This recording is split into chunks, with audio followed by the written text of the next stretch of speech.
People aren't fools. We know when we're not being told the full story. We've got to work out how Britain moves forward from this.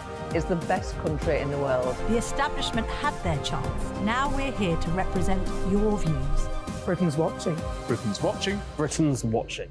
We're proud to be GB News. The People's Channel. Britain's news channel.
The Education Secretary fights for her survival as thousands of children are left in limbo with a concrete crisis.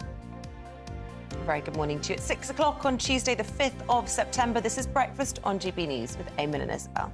And leading the news this morning, Gillian Keegan is fighting to keep her cabinet position after using an expletive and claiming she was doing a good job while unaware she was being recorded. Well, this comes as the spending watchdog accuses the government of using a sticking plaster approach to school maintenance, with thousands of children currently unable to return to lessons. Labour leader Keir Starmer has said he has the strongest possible players on the pitch following a reshuffle aimed at preparing Labour for government, with the Blairite wing of the party being handed key roles. The Police Federation of Northern Ireland has called for a full investigation into the actions of Simon Byrne after he resigned as Chief Constable of the Police Service of Northern Ireland.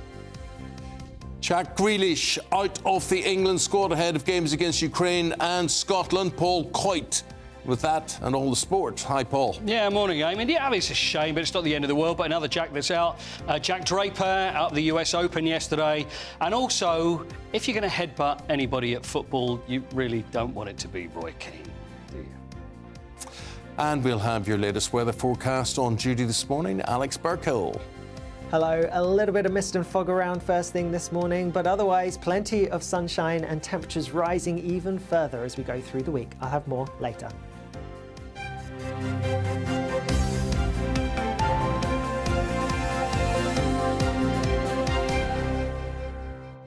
So it was first day back at school yesterday. Well, not for school kids, really, but for MPs at the Houses of Parliament. And Gillian Keegan amongst the stories, fighting to keep her cabinet position this morning after she apologised for claiming she was doing a good job. Well, she said it was stronger than that, actually, but she was unaware that she was being recorded.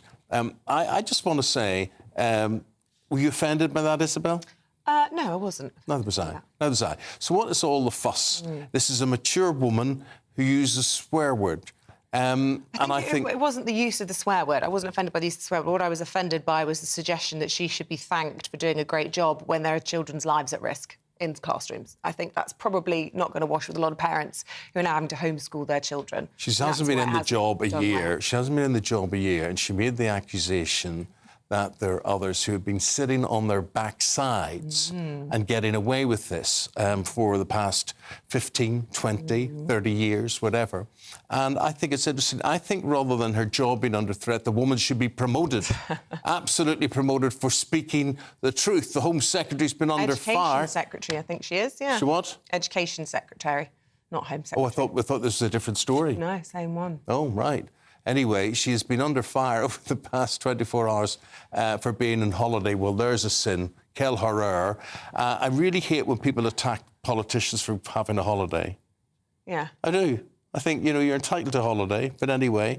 So who knew what and when? Yes, lots of questions for the government this morning. And now the chief of the National Audit Office, that's the spending watchdog, has accused the government of using a sticking plaster approach to school maintenance, with thousands of children currently unable to return to classrooms. Right, here's what I object to as well, amongst all this nonsense. So you and I would think they send around specialist inspectors to look at this concrete, right? And say, oh, well, that's it there, and that's it there, and it shouldn't be there, and whatever.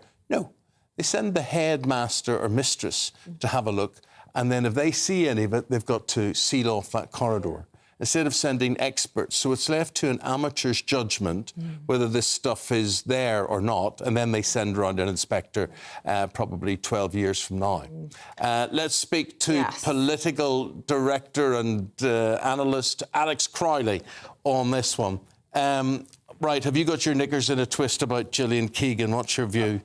Oh, look, I think that it's one of those things where, you know, because I media train politicians and executives and what have you, and of course the first thing you say to them is that when you have a microphone on you, just assume that anything you say may be used. It's like the warning the police give you. You're like the lawyer. Exactly.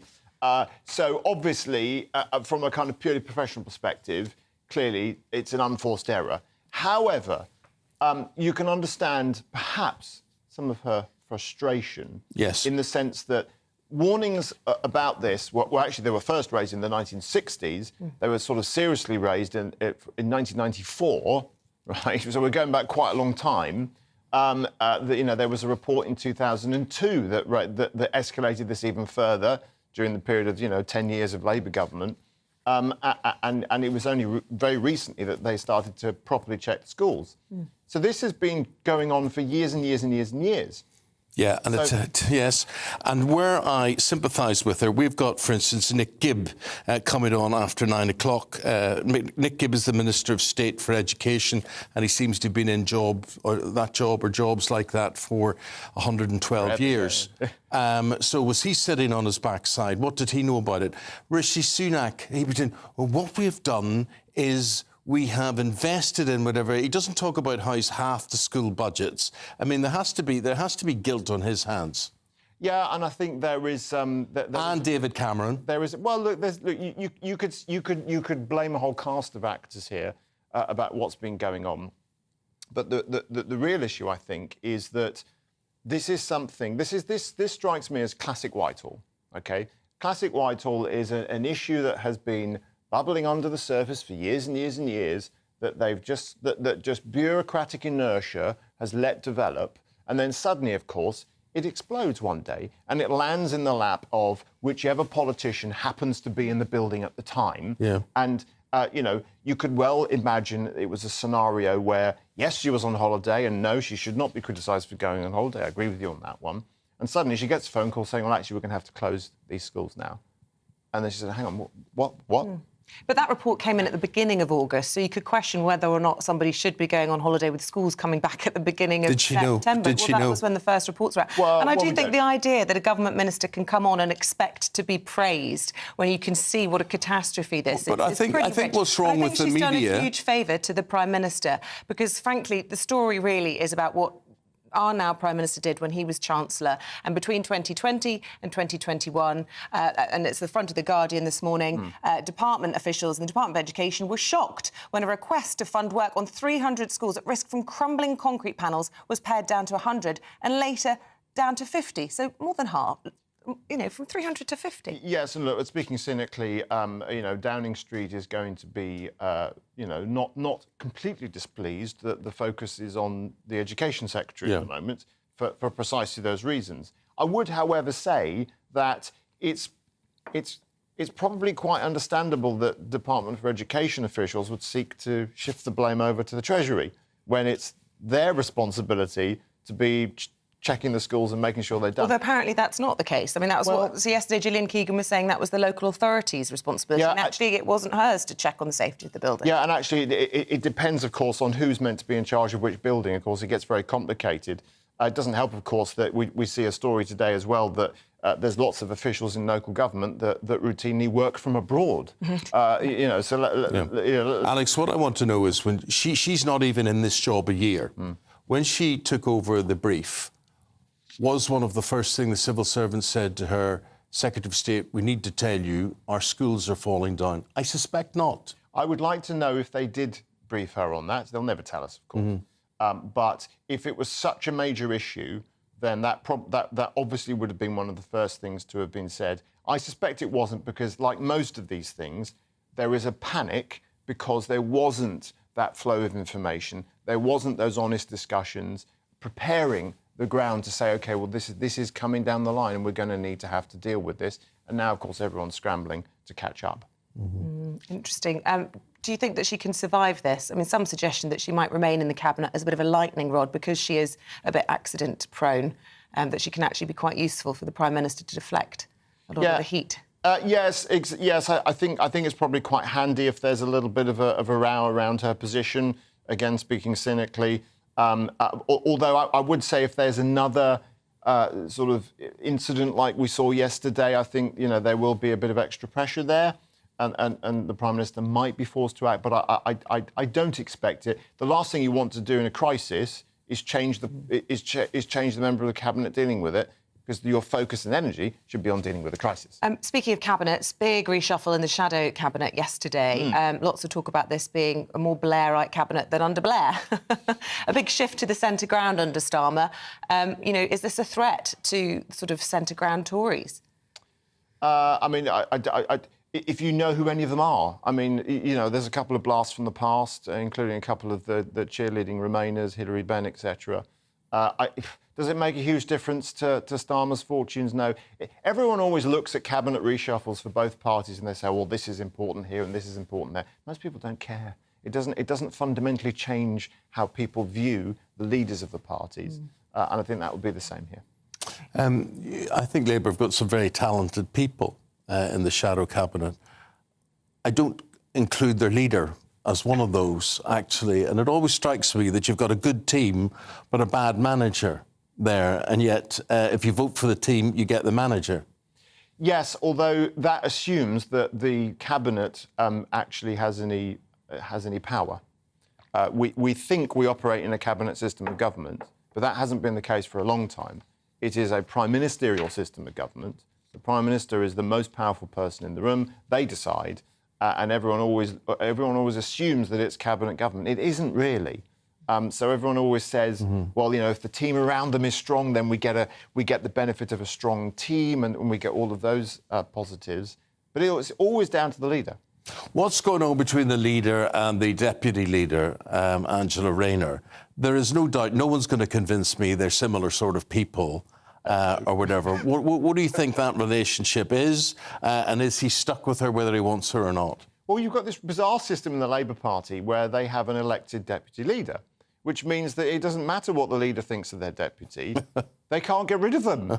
So they have to put up with them regardless. Now, sometimes you get a situation with Blair and Prescott going back a few years where actually they sort of kind of had an understanding, and it kind of worked because they were two completely different characters, but it sort of worked. And you have the same situation here again with Starmer and Rayner, except this time it's fairly obvious that the last person Starmer wants to work with is Angela Rayner, but he has no choice. So they have to make it work.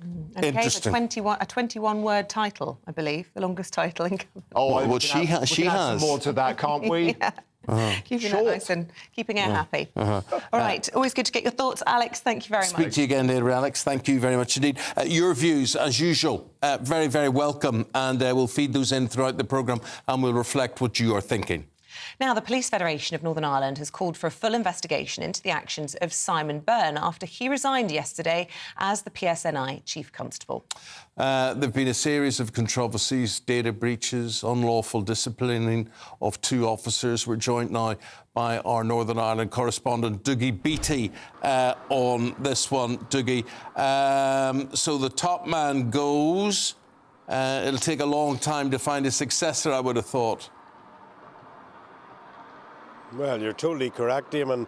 it will take a very long time, because yesterday, as that meeting broke up, the politicians came out, and of course the policing board is there. They're the political accountability, if you like, for the Chief Con. He has to answer to them under the Good Friday Agreement, and none of them seem to acknowledge the real problems that are here. And the problem really is confidence and trust, and that confidence and trust has to come from the public, but it really has to come from his rank and file officers, the Police Federation of Northern Ireland. Even as we came on the air, there has been 2 shootings in West Belfast in a nationalist area. 2 young men have took a punishment shooting, as you and I would know it would be called a kneecapping, where they're shot in the legs.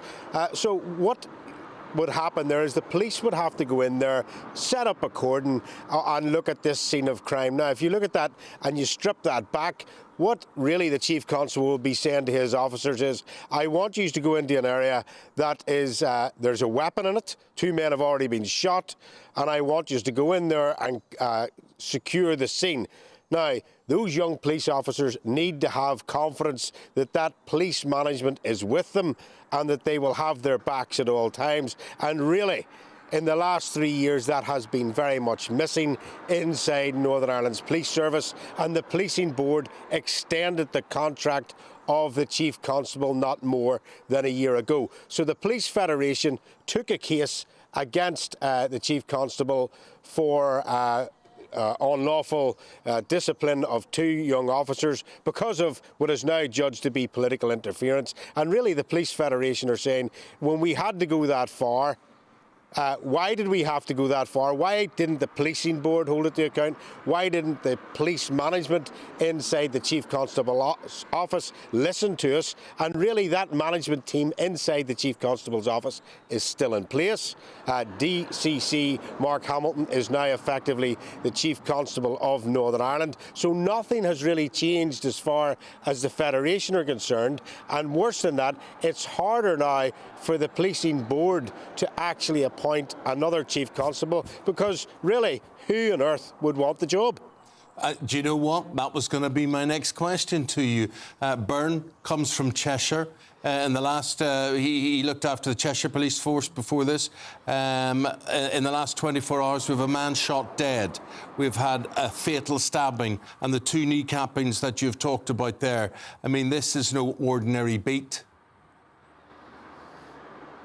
No, it's definitely not. And to have to walk not only a line of management with your own rank and file, but then to have to walk a line politically as well. I mean, Jerry Kelly came out yesterday from Sinn Féin and said that he was robust in his conversations with the Chief Constable around those arrests in the Orme Road. So it takes a person with a very rare skill set to be the Chief Constable of Northern Ireland, and a very good understanding historically of what has went on here.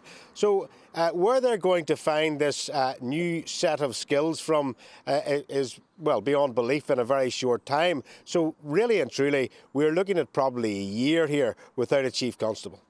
Good enough, not good enough. Dougie, thank you very much indeed. Appreciate your analysis. Now at 6:16, let's bring you up to date with the rest of today's top stories. And the House of Lords has placed a new duty on the government to reduce the loss key in-person services as part of the Levelling Up bill.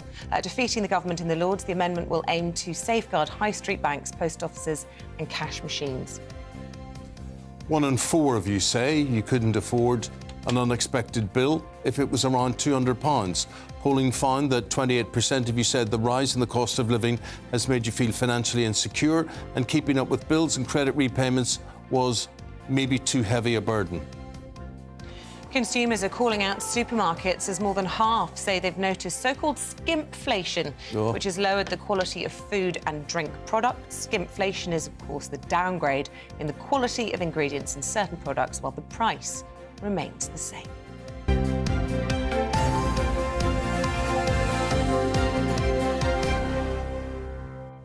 You know, that skimpflation. Do they take us for idiots? You know, that you don't see that the ingredients have changed or the size have changed, or, I mean, everything is just, it's just, I don't know. rip off Britain. That's what it is. But happier times, those whose schools are open and kids who can go back to school. And this is why you weren't here yesterday. I wasn't here yesterday, yes, because we had our first day of school for my littlest one, Poppy, and just to say that's why I wasn't in yesterday. There she is, all proud in her uniform, about to head inside. And she came out skipping and happy, which is all you really want, that's really. Good, yeah. We don't know yet if her school's going to be one of the ones with problems with concrete. We hope not. She looks like you. Oh, poor thing. Yeah. She's a little cutie. But then I've got my son's first day on Thursday, so we've got all this again. His birthday or his first day? His first day at a new school as well. So it's a big week Very good. in our household. And let's see what the weather's going to be like on that big week, apparently. Very good. Here's Alex Burkle. That warm feeling inside. From Boxed Boilers, proud sponsors of weather on GB News.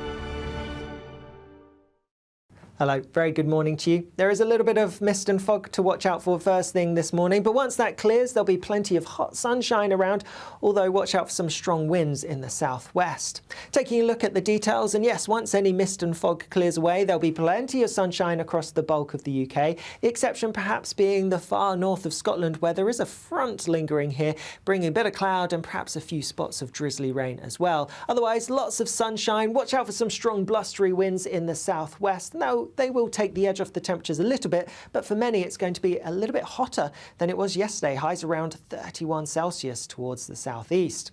Later on today, we are going to see some low cloud drifting in from the North Sea, so some sea threat affecting parts of eastern Scotland and eastern northeastern England. Low cloud, some murky conditions here. Further south and west, clearer skies, but I am expecting some mist and fog patches to develop. And temperatures, again, not dropping a huge amount, so it's likely to be another relatively warm night for most of us. As we go through Wednesday itself, a slow, murky start then for some eastern, northeastern parts, but that low cloud should gradually burn back towards the coast for most. The exception perhaps around eastern parts of Scotland. I am expecting the low cloud here to linger well into the afternoon. Otherwise, yes, it may be a touch cloudier than some recent days, but plenty of sunshine to be had, and temperatures could be even higher still, with highs around 32 Celsius. That warm feeling inside. From Boxed Boilers, proud sponsors of weather on GB News.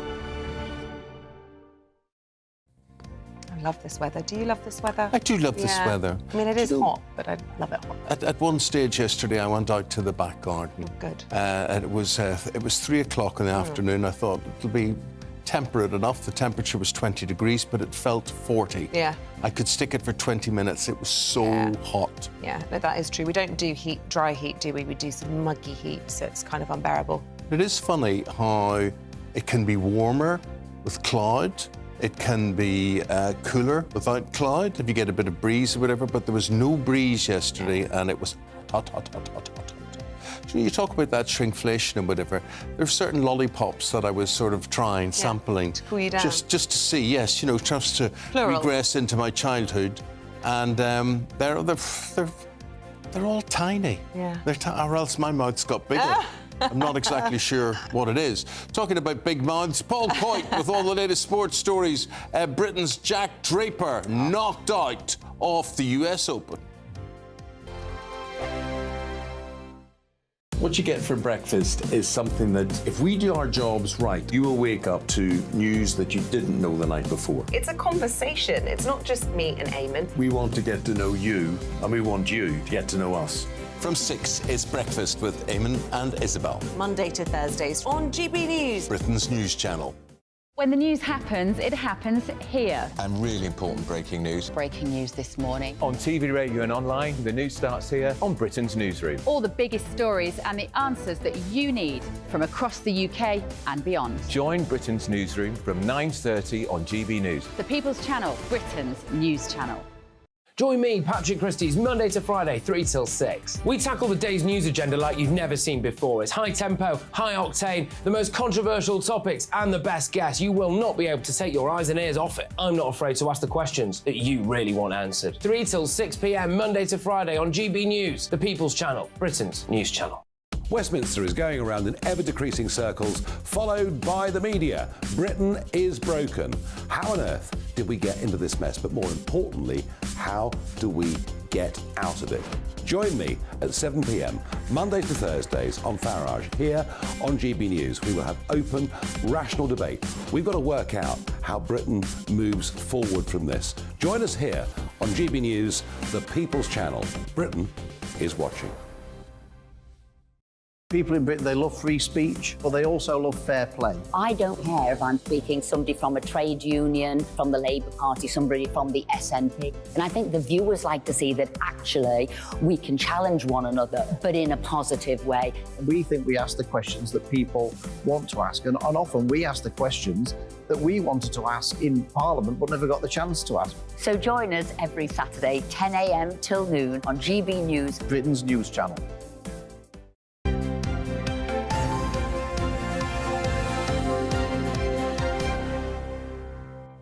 Welcome back at 6:23. Still to come on the programme, just after 7, we're talking all things Labour reshuffle. We're going to be asking if their election plan is just reheated Blairism. And if it was, what's wrong with that? 7:20. Schools being another major expense that the government can't seem to afford. Well, how do they afford it? What about cutting the foreign aid budget? Seems to be a popular idea amongst a lot of people, but not with the politicians. And we love to hear your views. GBviews at gbnews.com, or you can tweet us, or whatever it's called these days, X us at GB News.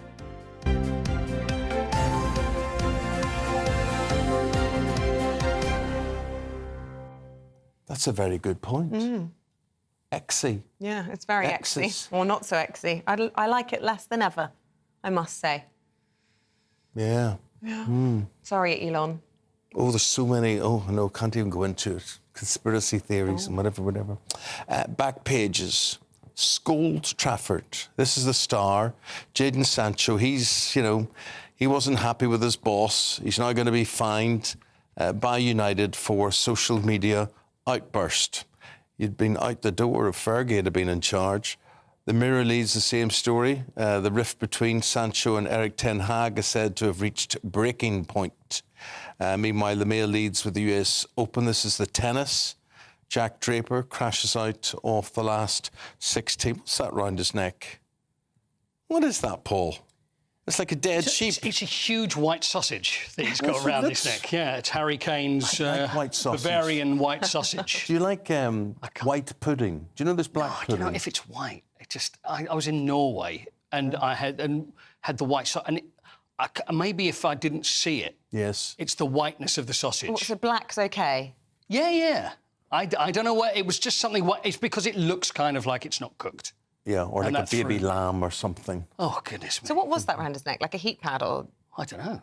Don't know. Come back to some research required on that. It's not good enough. What a terrible start. I could say, yes, what it is, it's a large... There we are, look at that. It's probably ice. I'd imagine that's ice, because it's very, very hot there, so that's probably... Because the thing is, I can tell you, is that I had a bad shoulder injury. OK. So this is probably the reason. It's not so much around his neck, it's across the shoulder, because that's the problems that he's had. So 6336, 6364. Yep. He went out to, as Isabel pointed out to me, a Russian. Yes. Andrei Rublev.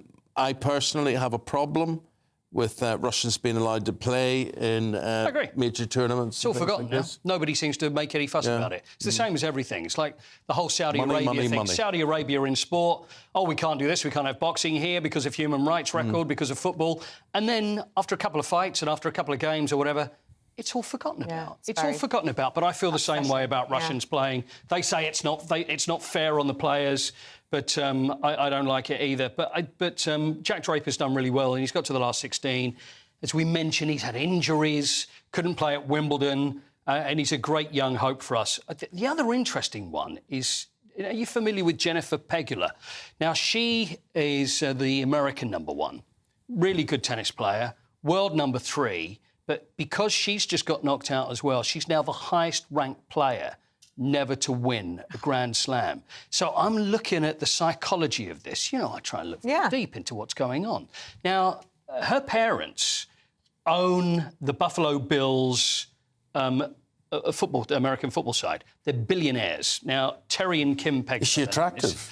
She's fairly attractive, yeah. What has that got to do with where are we going with Might organise an interview with her or something, Well, honestly, with that money, but the thing is that is that will to win there? You know, you can only get so What, you far. think she's not got the hunger because she's a rich girl? Correct. Half the tennis players are rich girls. Yeah, the but Serena Williams mould is real rare. Most of them are from very wealthy because they grow up playing in country clubs, etc. But when you're talking about multi-billionaires, get involved in tennis. Elite tennis players who want to win do it because they want to become wealthy. I think I've been watching Breakpoint, I'm an expert now. All of them just want to win. It's like an obsession. I agree with It's that. the title. But there's a hunger.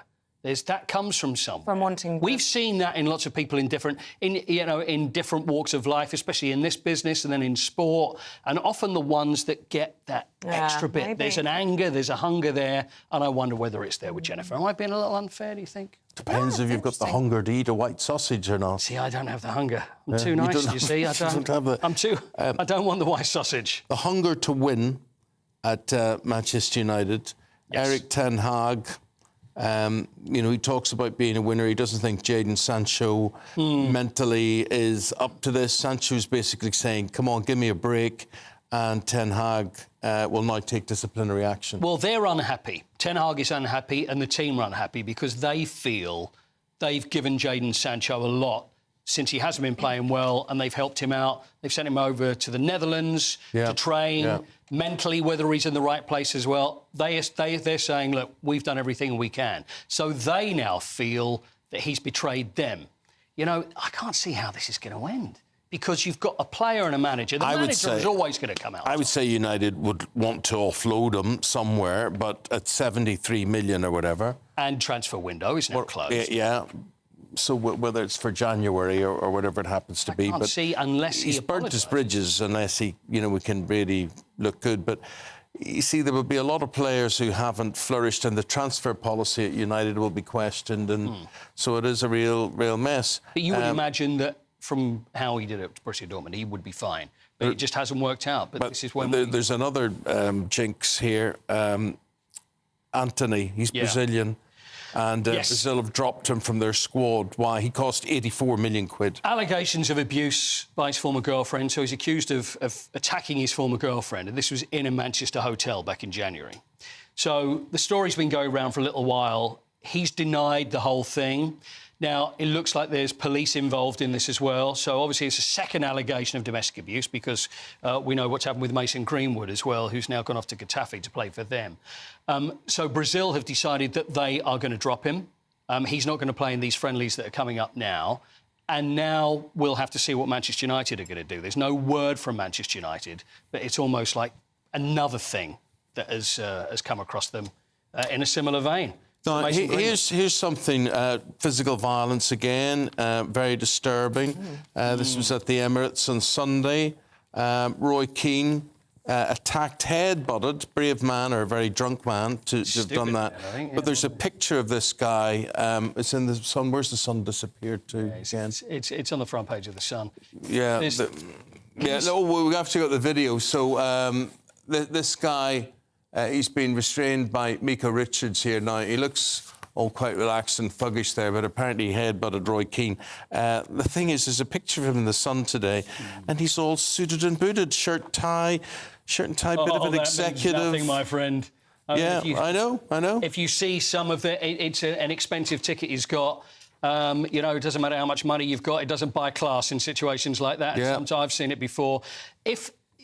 What basically the story is that there's Roy Keane is celebrating the Manchester United goal, or not goal, as the case may be. Yeah.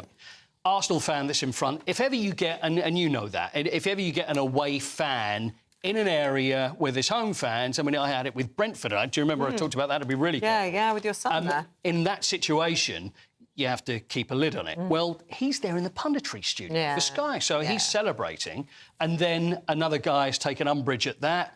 And looks round and then goes, I mean, of anybody. You go after Roy Keane? Are you crazy? Yeah. So anyway, this guy goes to headbutt Roy Keane, misses, lands on Roy Keane's shoulder and breaks his nose as he's actually doing it. He broke his nose, not Roy Keane's nose. Yeah, he broke his own nose trying to headbutt Roy Keane by missing a landing on his shoulder. Yeah, I think there is karma there. And do I have any sympathy? No, none whatsoever. But just ridiculous. People need to really grow up. They really do. Oh, for crying out loud. And I've seen, you know, men my age taking out their anger on 10-year-old kids. I've seen, you know, no matter how... And we were talking yesterday how upset I was at the defeat on Sunday. I don't want to take a bottle and smash it over someone's head or headbutt somebody as a result of it or whatever. But I get it. I mean, there's emotion in sport and in football more than anything else. I feel it, you feel it. We get very excited when our team's doing well and when there's bad results, etc. But there's a line, and you think as a human being, surely there's something that goes off. Also, I want to mention, have you heard what's happening in Lyon? Have we got time to mention Lyon? Yeah, I've heard what's happening in Lyon. Yeah, this is absolutely amazing. This is absolutely incredible. OK, so Lyon lose 4-1 or whatever. At home to Paris Saint-Germain, yeah. Right, so, and the crowd begin to kick off about it. Lyon are bottom. They're doing really badly this season. But the players assemble. Yes. And they face the crowd, and a guy's got a megaphone or a... Yeah. Yeah, tell us more. So that's it. You pretty much summed it up. They've lost 4-1 to PSG. They're having a horrendous season. Things are not going well for them. So there's ultras in different countries that often have a big say in what goes on. So anyway, see this fella here. Yeah. He's in the crowd. He's got his own microphone. He's got his own PA, and he's shouting at the players. He's saying, to you, Olympique Lyonnais squad, the message is addressed to you. I could do it in a French accent, but I won't. To some of you already who assume the status of the dressing room leaders, the message is clear. There are leaders in the dressing room. They no longer have the right to remain silent. He goes on. And the players, look at that. They have to take their medicine. They're standing there watching this guy. Well, I think it's quite them and give them a real mouthful. But I think it's quite brave. I think that's quite strong of them. Of the players? Yes, of the players. Well, I wondered, was it their choice or were they told, listen, do yourself a favour, you stand there and listen to this? But when I've actually read what the man said in the crowd, it was nothing offensive. I mean, he has had a go and said, you know, some of you are not fit to wear the shirt, but we expect passion. We want to support you. You need to do your bit as well. But it's incredible where you've got the crowd that are telling the players not to do. Yeah. Whereas Laurent Blanc, the ex-French international World Cup winner, he's the manager. He was probably like, let them do it. Let them do the part of the great theatre, all of which is football. Exactly what it is. Paul, thank you. We'll bring the curtain down on you. You back again later? I don't know. I've got white sausage for an egg. Apparently it was an ice pack. Yes, I assume. So I was correct. He was spot on. Right, yeah. For the shoulder. Yeah. Good man. OK, Paul, thanks very much indeed. Cheers. Do stay with us. In a moment, we're going to be talking about this new fat jab. It could save the NHS millions. Lots in the papers about that today. Emily Carver and Andy Jones going through those with us next. The Live Desk with me, Mark Longhurst. And me, Pip Thompson. It's here Monday to Friday on GB News. From midday, we'll bring you the news as it breaks, whenever it's happening and wherever it's happening, from across the UK and around the world. Refreshing, feisty, but with a bit of fun too. If it matters to you, we'll have it covered on TV, radio and online. Join the Live Desk on GB News, the People's Channel, Britain's news channel. So Jubes and Kerr, we tackle the issues of the day with real, robust debate, both sides of the fence, battling it out with me in the middle with my forthright opinions and views. And often really interesting things happen because you start with a position and then by the end of the debate you find actually, I might not have thought about that one. What we need in this country is 2 new political parties. You should maybe think about doing a 2024 calendar. I'm Michelle Dewberry and I'm keeping you company right through until 7 o'clock this evening. GB News, the People's Channel, Britain's watching. Monday to Thursday, 9 p.m. till 11 p.m. Join me, Dan Wootton, for 2 hours packed full of unfiltered opinions, unique takes and fiery debates. I guarantee you blockbuster guests and exclusive reporting with no spin, no bias, no censorship. I think there is a culture of collusion, quite frankly. And no reason to go to bed. That's Dan Wootton tonight on TV, radio and online. Monday to Thursday from 9 p.m. till 11 p.m. only on GB News, Britain's news channel. In a world of dull and predictable radio and TV shows. Oh, hi. On Mark Dolan tonight, we've got big guests. We drill into the big stories of the day. The show adds up to a brilliant listening and viewing experience. Mark Dolan Tonight is the most entertaining current affairs show ever, and that's a fact. That's Mark Dolan Tonight, Friday, Saturday and Sunday from 9. Only on GB News, Britain's news channel.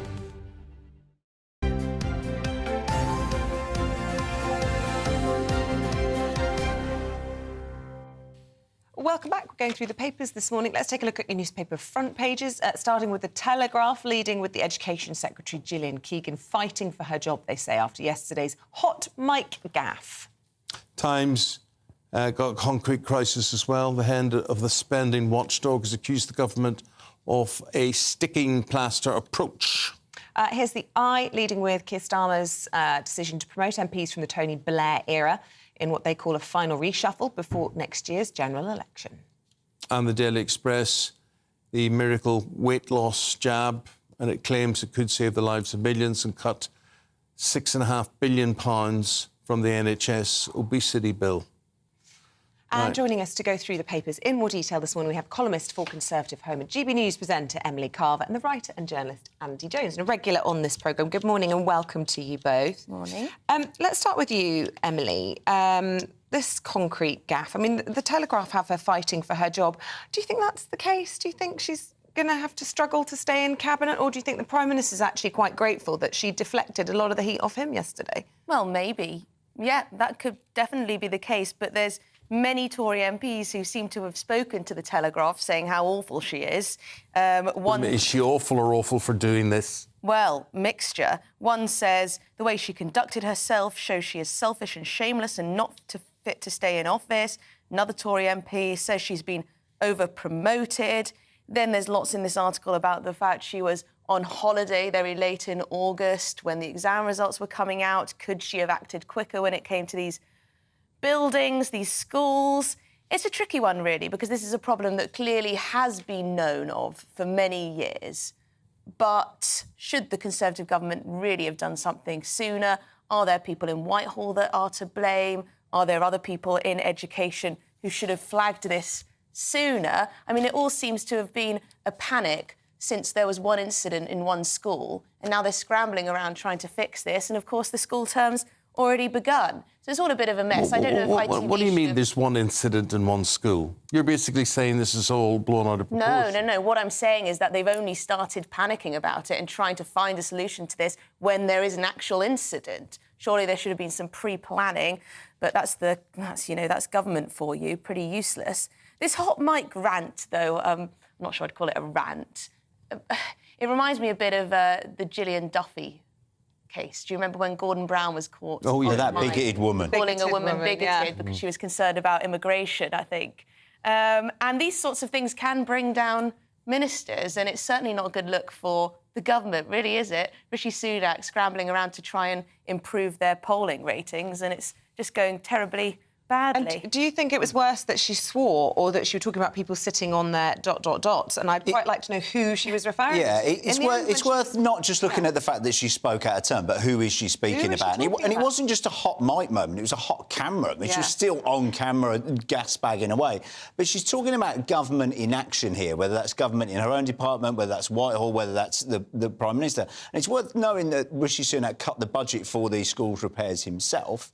And we're looking here at a system where Gillian McKeith has made herself the story twice here. Gillian Keegan. Sorry, I've got a health story in a moment. Perhaps she should run the department. Yeah, maybe. Gillian Keegan, I do apologise. Gillian Keegan's made herself the story twice this week. We're talking about her spending £32 million on a refit of her governmental offices this week, a moment where there's apparently not enough money to fix these schools. Or to pay teachers properly. Yeah, or to pay teachers properly. Wait a minute. In fairness, the woman has been in the job 10 months. The refit but of she the still office, signed it through. The refit of the office was organised and signed, well, whether she signed it off or not, it had been organised a long time ago. The look is not good. It has to be said, the look is not good. But the idea, I think it's about time ministers stood up, told the truth, spoke like Gillian Keegan and said, for instance, look, give me a break. I've been in this job X amount. I don't know. I'll come back with an answer with you tomorrow or whatever about this. The idea that reporters expect, and they've now got the public to expect, that politicians know the answer to everything. Of course they don't. And politicians make the mistake by pretending they know the answer to everything. And let's remember, she has a whole department working with her. These sorts of things should have been flagged, put on her desk. She should have been told this is getting to a crisis point, we need to deal with this. And it's so easy to always blame the minister in charge for absolutely everything.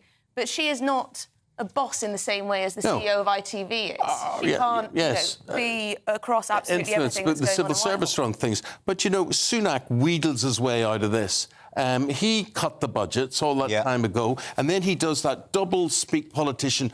What we really want, I think what the important thing is you cut the budget in half, and when Gillian Keegan became Education Secretary 10 months ago, was she told by her civil servants, first thing, Minister, this is a huge problem. Kids could die because of this. I doubt it. Well, that's what we should find out. Yeah. That's what, you know, our journalists, broadcasters need to find out, whether it is all of her fault, because obviously the Labour Party are going to say it is, because they're in opposition, and it's easy to pick on the minister. But yes, there's more to find out, I think, about this. Let's talk about weight. The Express, Andy, miracle weight loss drug. Is this Pemzic or whatever it is, the diabetes drug?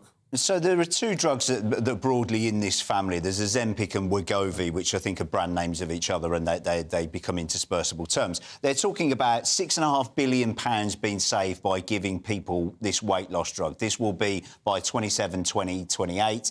This is particularly for people with type 2 diabetes, people particularly with weight issues. They believe that this will help you shed around 15% of your body weight. I'm not sure how quickly that happens, or indeed how healthy it is to quickly lose that much weight that quickly. But other papers are running, front page of the Times, talking about the genuine threat of public safety, not about losing weight, but people going online and getting alternatives or fake versions of these drugs, or not chemically proven or health-regulated versions of these drugs. There are people going online, front page of the Times, talking about going on buying versions of these drugs, desperate to have the same effect. Boris Johnson's apparently taking it. Jeremy Clarkson's apparently taking it, the Times says. But do be careful where you get it from. You can get it... We're talking about getting it prescribed by the NHS. If you can't wait that long, you can get it from places like Boots and Superdrug. But it costs £200 a month. And I suppose what better way of losing weight than not being able to afford to eat?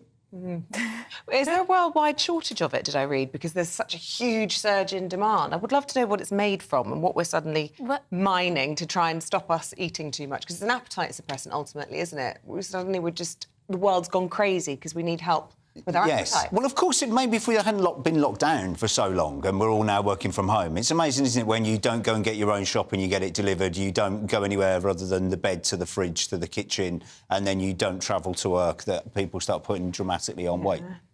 I find it rather amusing that it's people like Jeremy Clarkson who are taking this drug, because in the States it seems to be the people who've made it fashionable. Whether they've taken it or not, I'm not sure.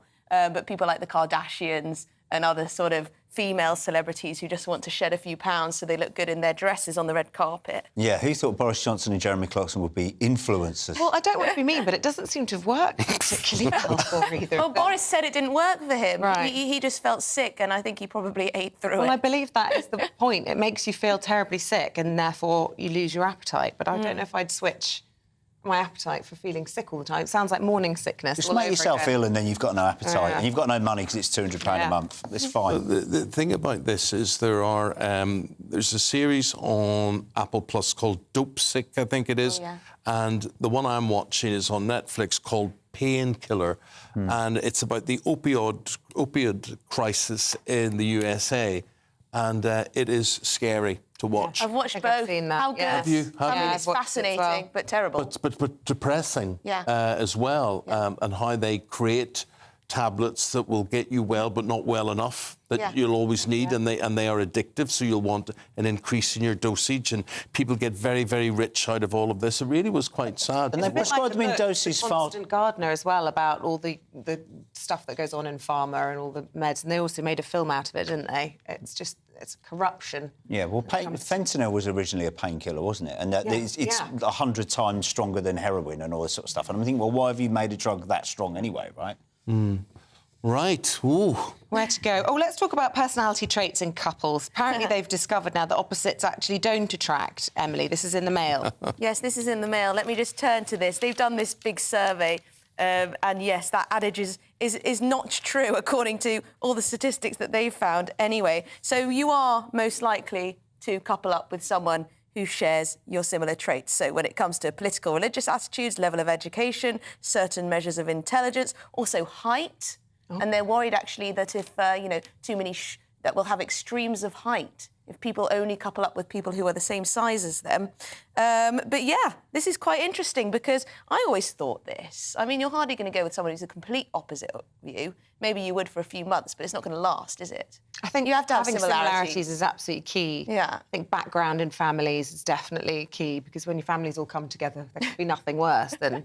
I remember interviewing a psychologist once, and there's certain key things that you have to have with your partner. There's sort of like 3 out of 5, like same educational background as one, same religion, same political beliefs. So there's a whole list of things, and if you score 3 out of 5 on all of this, you'll do quite well. But ignore it at your peril. It's good to have a few things to disagree about, though, isn't it? I think it's good to go home and have a discussion. I think it puts a bit of excitement into a relationship. I think when you just agree on something... That means if I already know what my wife's going to say about something, then I won't raise it. She likes a discussion. What's that, So that's sorry? what you've got in common. You like discussing things. You know, you like that you can have a frank conversation, doesn't Yeah. She discusses, I listen.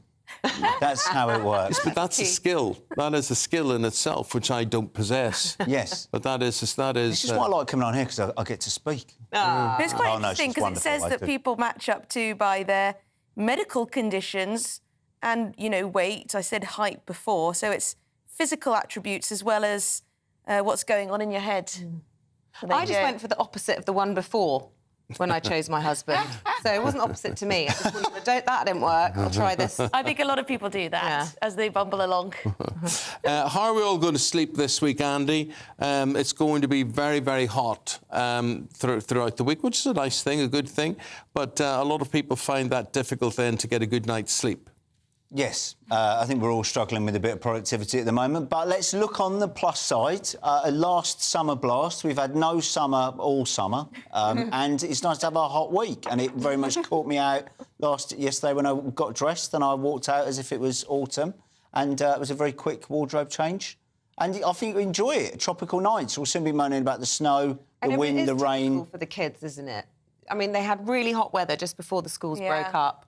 The schools broke up, it rained solidly for 6-8 weeks, whatever it is, and now they're back in their uniforms. It seems to happen all the time. I remember my mum was a teacher and she used to say the first week back at school was always just disgustingly hot. Yeah. Because they don't, they don't have the facilities to keep it cool. Well, at least now they're not allowed in school buildings. It's not raining. That's true. They can be in the classroom outside. Guys, see you again in 40 minutes' time. Emily and Andy Jones there. Thank you. Documents relating to trips taken by Prince Andrew will remain secret for another 30 years, meaning they won't be released probably in his lifetime. Yeah, the revelation follows a Freedom of Information request by the royal author Andrew Lownie relating to business journeys undertaken by the Duke of York between 2001 and 2011. We're joined now by royal correspondent and writer Michael Cole, who can tell us more on this. Michael, very good morning. Nice to see you. Good morning, Eamonn. Good morning, Isabel. Well, isn't this absurd? Isn't it outrageous? And even worse, it's very unwise, because by sealing these papers for so long, it invites the suspicion that there's something really terrible in these papers. Let's remind ourselves that for 10 years, Prince Andrew, who was then the late Queen's second son, was acting as a trade envoy on our behalf, working for the Department of Trade and Industry, going around the world to boost British business and British industry and British commerce. Now, what could be possibly controversial about that, that it has to be sealed in such a dreadful way? Because it is dreadful, because Andrew Lownie is a perfectly respectable and well-known historian and writer. And he's applied for these papers because he's writing a biography of Prince Andrew. And I think we're seeing him there at one of these, not there, of course, that's the Garter ceremony, but there dealing with people talking about trade and so on. Now, but Michael, I know you say, it invites suspicion and what could be controversial about Andrew being a trade envoy, believe me, there's a documentary on Sky documentaries about King Juan Carlos I in Spain, who went on a number of trade envoy missions. Just watch it, my friend. Just watch it. It will absolutely make your hair curl. Well, I think his problem was that he went and shot an elephant and he took his girlfriend with him, and that caused an awful lot of trouble in Madrid. But the thing is, I did the very first interview with Prince Andrew that he ever did on the day he got engaged to Sarah Ferguson. And at that time, I liked them both. I enjoyed his company. They were a breath of fresh air. I went on all their first foreign trips. Over the years, though, circumstances have changed him. And there were many reports that he was overbearing and rude on these journeys and representing this country on trips that we paid for, the taxpayer. And that is very unfortunate. And it could be that some of the ambassadors sent reports back to the Foreign Commonwealth Office, and they noted this, as they would be obliged to do. And that would be a grave embarrassment to him. I think it's a great shame. It's a big mistake. We're quite used to royal wills being sealed. We never ever see them. But I mean, these secrets, whatever they are being suppressed far more rigorously than some of the remaining secrets from the Second World War, things which we are not allowed to know about. We're not, this must be a more grown-up country. We have to know what's been done on our behalf that we've paid for. It's interesting, Andrew Lowney, he wrote a biography, I think, about Mountbatten as well. He says he's a monarchist. He's not anti the royal family. And what I hadn't realised, he submitted these freedom of information requests, is actually that the royals aren't subject to them, even though we fund them. And he says there are legitimate questions about, for example, Prince Andrew's security. Who pays for his security detail now that he's not a working royal? We have a right to know that. Do you agree? Terrific. Yeah, exactly right. Now, there's the Lowney book, the Mountbatten book. He had a huge struggle, titanic struggle, unsuccessful struggle to get to the Mountbatten papers, which are all held in Southampton University. And he was refused. It is not right. These are matters of historical importance. And don't forget that Mountbatten was a very controversial figure. He was very handsome. He had great charisma. He had great charm. Now, those attributes are very, very dangerous in the wrong person. And when he was running special operations during World War II, he was known as the master of disaster. And I can tell you that in Canada, Mountbatten is not a hero at all, because he sent many young Canadian men to their deaths in the ill-fated raid on Dieppe in 1942. So he was a controversial character, and Andrew Lowney is quite entitled, as he is with Prince Andrew, to look into that, because this is our history. These are people who are held up for our respect, and usually they deserve it, but when they don't, it must be acknowledged. Another book from you. That's what we need. Michael Cole, thank you very much indeed. Lovely talking to you. Lovely starting the day with you. This, as we start the week, the forecast with Alex Burkle. Looks like things are heating up. Boxed boilers, proud sponsors of weather on GB News. Hello, very good morning to you. There is a little bit of mist and fog to watch out for first thing this morning, but once that clears, there'll be plenty of hot sunshine around, although watch out for some strong winds in the southwest. Taking a look at the details, and yes, once any mist and fog clears away, there'll be plenty of sunshine across the bulk of the UK, the exception perhaps being the far north of Scotland, where there is a front lingering here, bringing a bit of cloud and perhaps a few spots of drizzly rain as well. Otherwise, lots of sunshine. Watch out for some strong blustery winds in the southwest. Now, they will take the edge off the temperatures a little bit, but for many it's going to be a little bit hotter than it was yesterday. Highs around 31 Celsius towards the southeast. Later on today, we are going to see some low cloud drifting in from the North Sea, so some sea threat affecting parts of eastern Scotland and eastern northeastern England. Low cloud, some murky conditions here. Further south and west, clearer skies, but I am expecting some mist and fog patches to develop. And temperatures, again, not dropping a huge amount, so it's likely to be another relatively warm night for most of us. As we go through Wednesday itself, a slow, murky start then for some eastern, northeastern parts, but that low cloud should gradually burn back towards the coast for most. The exception perhaps around eastern parts of Scotland. I am expecting the low cloud here to linger well into the afternoon. Otherwise, yes, it may be a touch cloudier than some recent days, but plenty of sunshine to be had, and temperatures could be even higher still, with highs around 32 Celsius. Looks like things are heating up. Boxed boilers, proud sponsors of weather on GB News.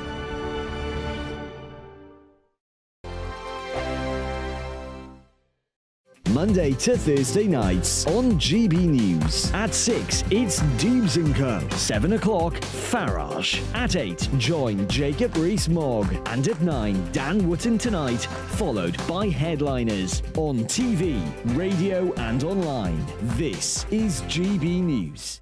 Now then, Lee Anderson here. Join me on GB News on my show, The Real World, every Friday at 7 p.m. I'm not eating bloody cat. Are you Delicious. mental? Open your mouth. OK, here comes a train. Reminds me of the scene in Singing in the Rain. Adam, is that a good one? Whoa! Join me at 7 on GB News, Britain's news channel. Join us every night on GB News at 11 p.m. for Headliners, which is 3 top comedians going through the next day's news stories, which is exactly what you need, because when the establishment has gone crazy, you need some craziness to make sense of it. So join us 11 p.m. every night on GB News, the People's Channel, Britain's news channel. I joined GB News because I was sick and tired of not hearing my views being represented, not just mine, but so many people that I knew and spoke to. I just couldn't get my voice out there. I couldn't say anything. I couldn't do anything. Whatever the narrative was, I kind of had to follow it. GB News is there to provide a voice for those who have been ignored by the establishment media. We think different things, we've got a different style. GB News is here to be optimistic and positive about the future. It's real kind of dynamic and flowing, with the audience very much at the heart of it, like a big family. Here at GB News, we talk about the things that matter to you. Hearing the voices from right across our towns and cities, especially our towns. All sides of the argument represented with a heavy dose of opinion. We're on a mission here to make a difference. And the GB News family really is here for you, and whatever time of day you can watch or listen. Britain's watching. Britain's watching. We're proud to be GB News, The People's Channel, Britain's news channel.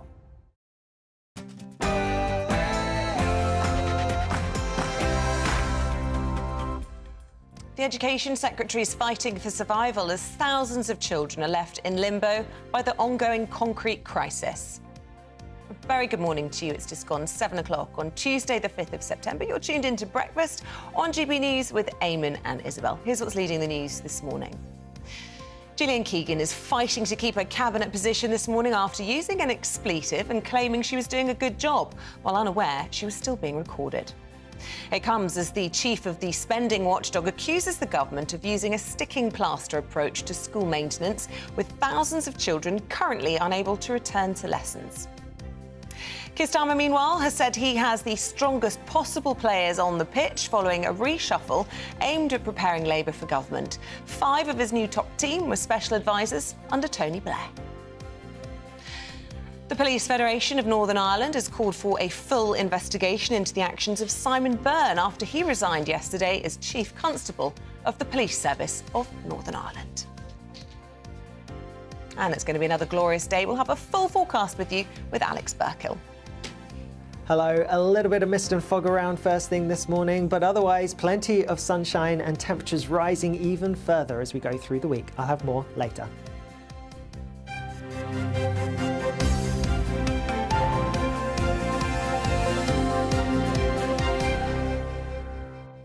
Gillian Keegan is fighting to keep her cabinet position this morning after she apologised for using an expletive while claiming she was doing a good job, while unaware she was still being recorded. Well, the Education Secretary's been under fire after the last 24 hours being accused of being on holiday as more evidence of unsafe concrete in schools came to light. And now the National Audit Office has accused the government of using a sticking plaster approach with thousands of children currently unable to return to lessons. Well, let's speak to Boris Johnson's former political director, Alex Crowley.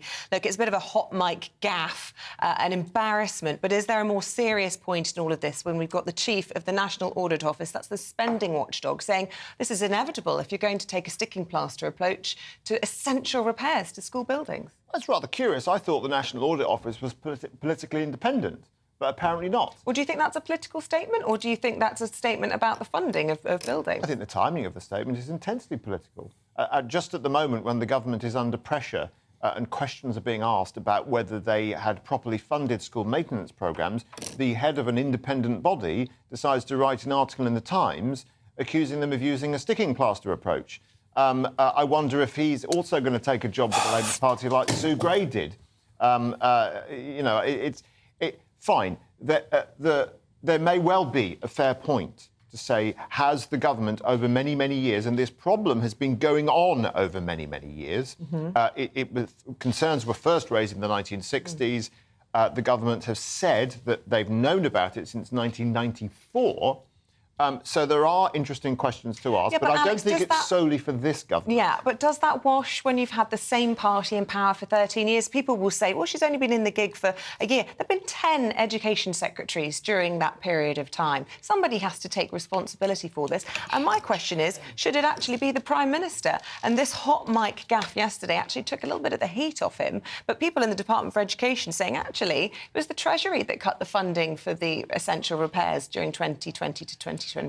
Well, that was when Rishi Sunak was Chancellor of the Exchequer. And you might rather expect officials in the Department for Education to try and shift the blame over to the Treasury. Again, there may well be a legitimate case to answer there, and we have to look at exactly what the situation was. The fact is that this crisis has been known about for years. It has just so happened to have landed on this Education Secretary's desk at this time. Obviously, from a political perspective, the timing couldn't be worse.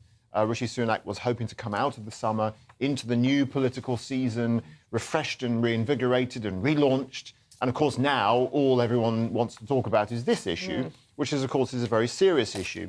There will be questions asked about why could this not have been done at the end of the last school term during the summer holidays. And I suspect the real reason for that is because the department simply didn't know the full extent of the problem, because they have to rely on others, of course, to report this stuff back to them. They have to rely on local authorities. They have to rely on schools. They have to rely on academies. All the various smorgasbord of organisations involved in this. And, of course, it takes time. And because this situation has been going on for many, many years, you do have to ask, what were the officials doing?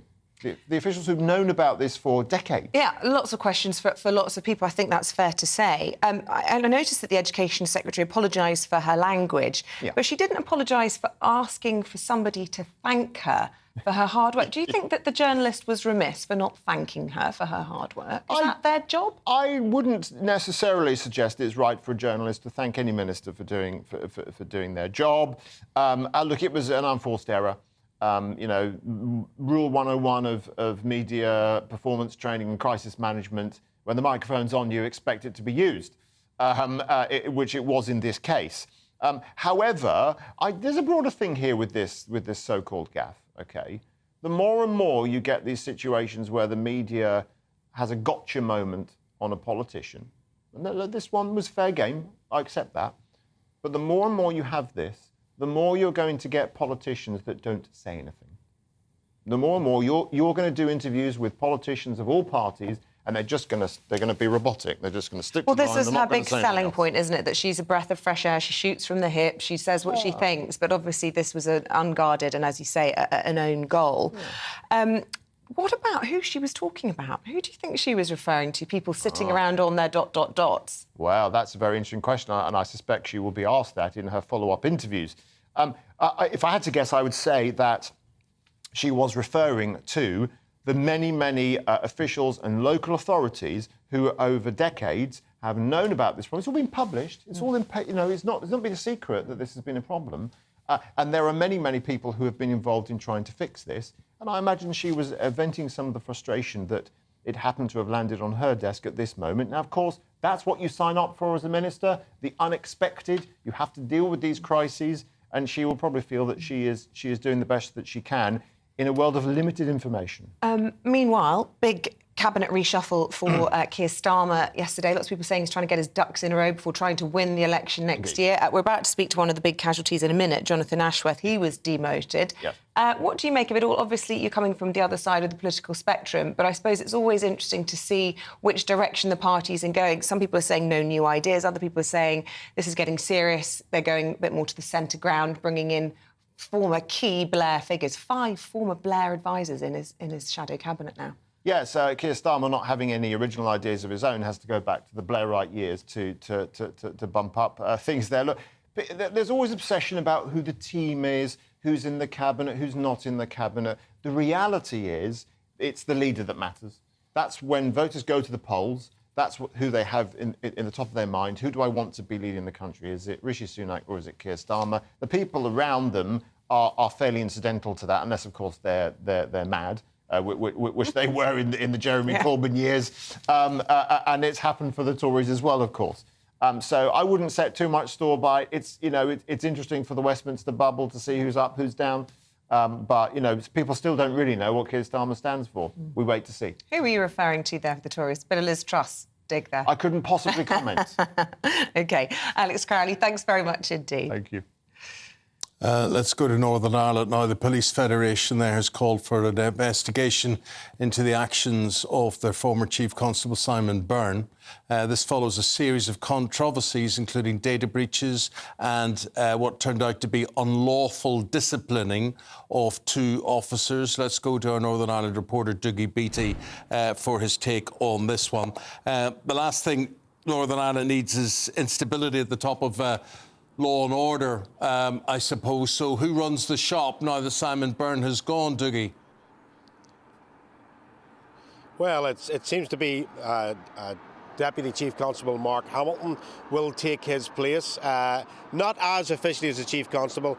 He will just run it as the man at the top and still remain as a Deputy Chief Constable. But to make this quite easy for everybody, there's really 3 tiers to policing in Northern Ireland. There's the policing board, that's the political masters, that's the community engagement, and the Chief Constable is answerable to them. Then you have the Chief Constable and his management team, and they really are responsible for operational and day-to-day matters and really enforce policy there. And then you have, and this is the real good one, the Policing Federation. That's the trade union of everyday police officers. Now, there was 2 police officers that were unlawfully disciplined, and it has now come out that there was political pressure put on the Chief Constable. So the Police Federation took this to the Ombudsman, and the Ombudsman said these 2 men had no case to answer.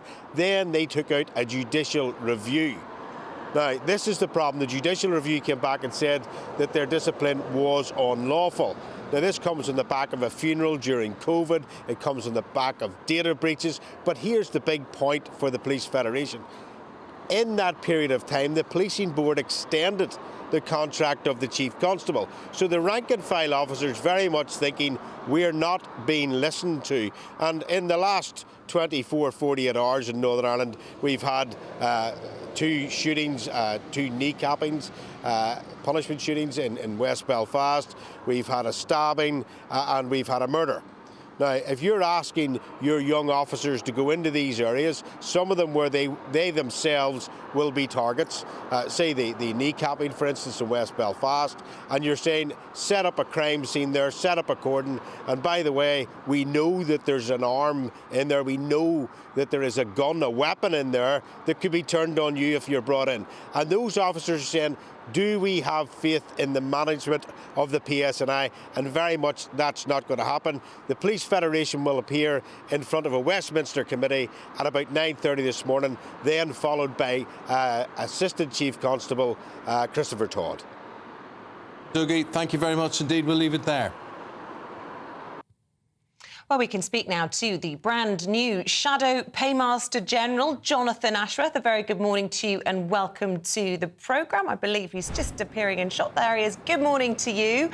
Well done for coming out, facing the cameras. Lots of the papers speculating about why you were effectively, I hate to say it, it's being described as a demotion by some. Do you think this is because you're not right enough in the party? You're not enough of a Blairite for Sir Keir Starmer? No, I've been asked to do a role where apparently I'm going to be coming on the media much more.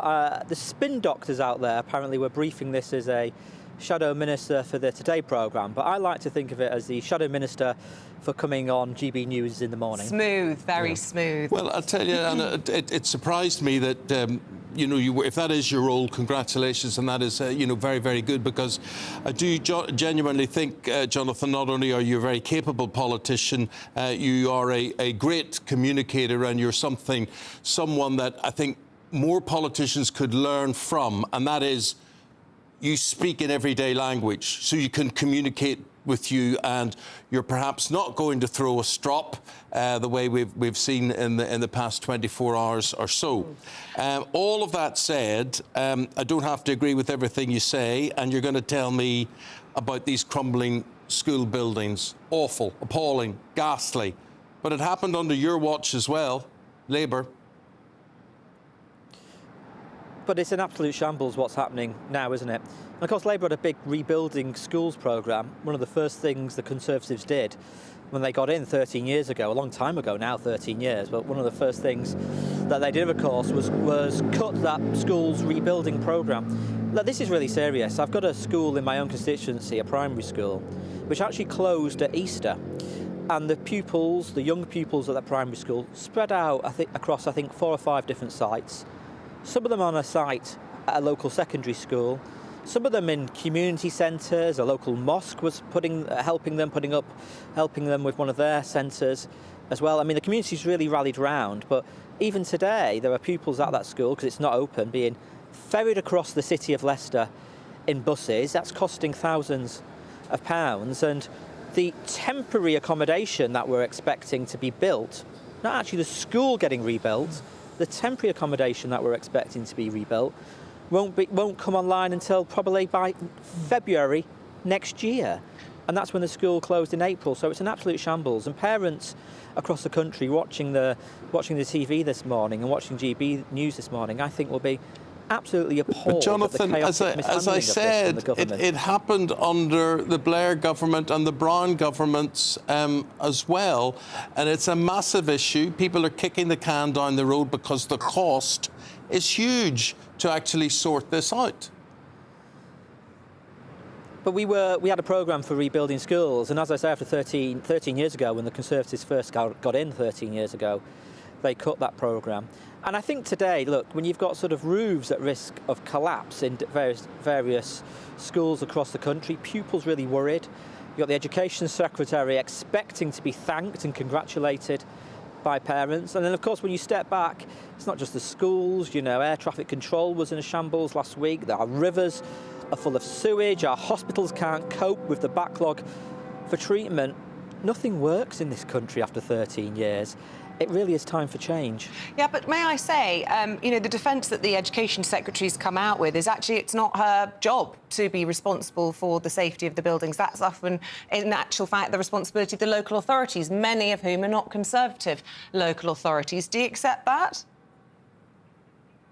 No, I mean, can I just say, perhaps directly to the Education Secretary, I don't know if she's watching, hello, your title is Education Secretary. You're responsible for schools and parents across the country, teachers who work in schools, and pupils, because some of these pupils are old enough to understand what is going on, want you to fix this, and don't want any more of your saying, oh, nothing to do with me, Gov. That is, frankly, an abdication of your responsibilities.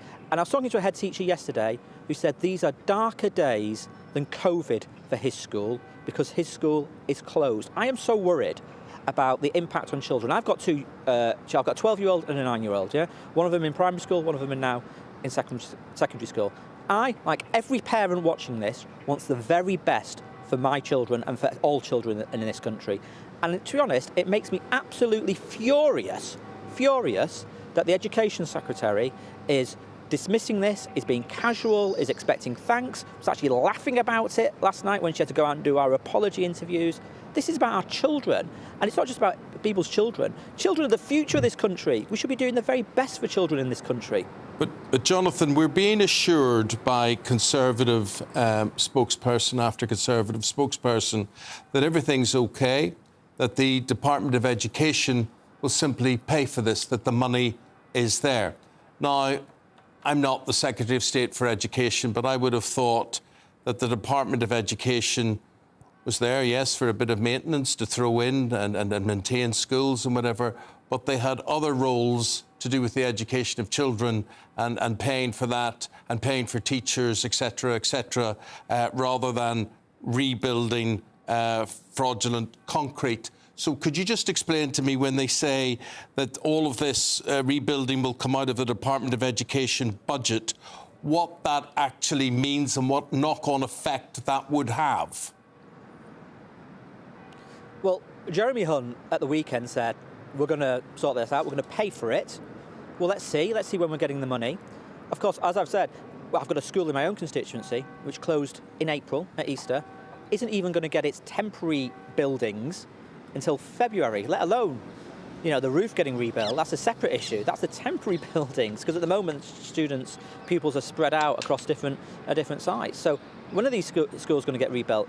And of course, yes, the rebuilding is the priority, but it also has other impacts. My school in my constituency is ferrying children across the city in buses. Well, someone's got to pay for that. And if that's happening to other schools, that's got to be paid for as well. So is the Department for Education going to step in? It also knocks on to other things like Ofsted inspections and those pupils who are sitting SATs, and now they're going to sit their SATs. Is it going to, you know, if they miss their SATs, how is that going to be accounted for? There's lots of big questions here that need resolving. But frankly, the impression I get, and I think the country get, is that the Education Secretary and Rishi Sunak haven't got a grip of this. OK, well, we'll put many of those allegations to Nick Gibb, Education Minister, a little bit later on in the programme. But for now, Jonathan Ashworth, the brand new Paymaster General, thanks for talking to us this morning. Thank you very much. Oh, sorry, I should say Shadow Paymaster General. I promoted him even to government there. Thank you. Well, it's been a week since the expansion of the ultra-low emission zone, ULEZ, in London.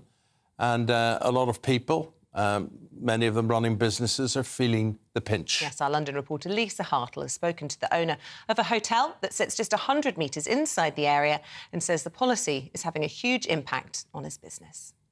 West Lodge Park Hotel sits in 35 acres of countryside in North London. It's been a family-run business for 250 years.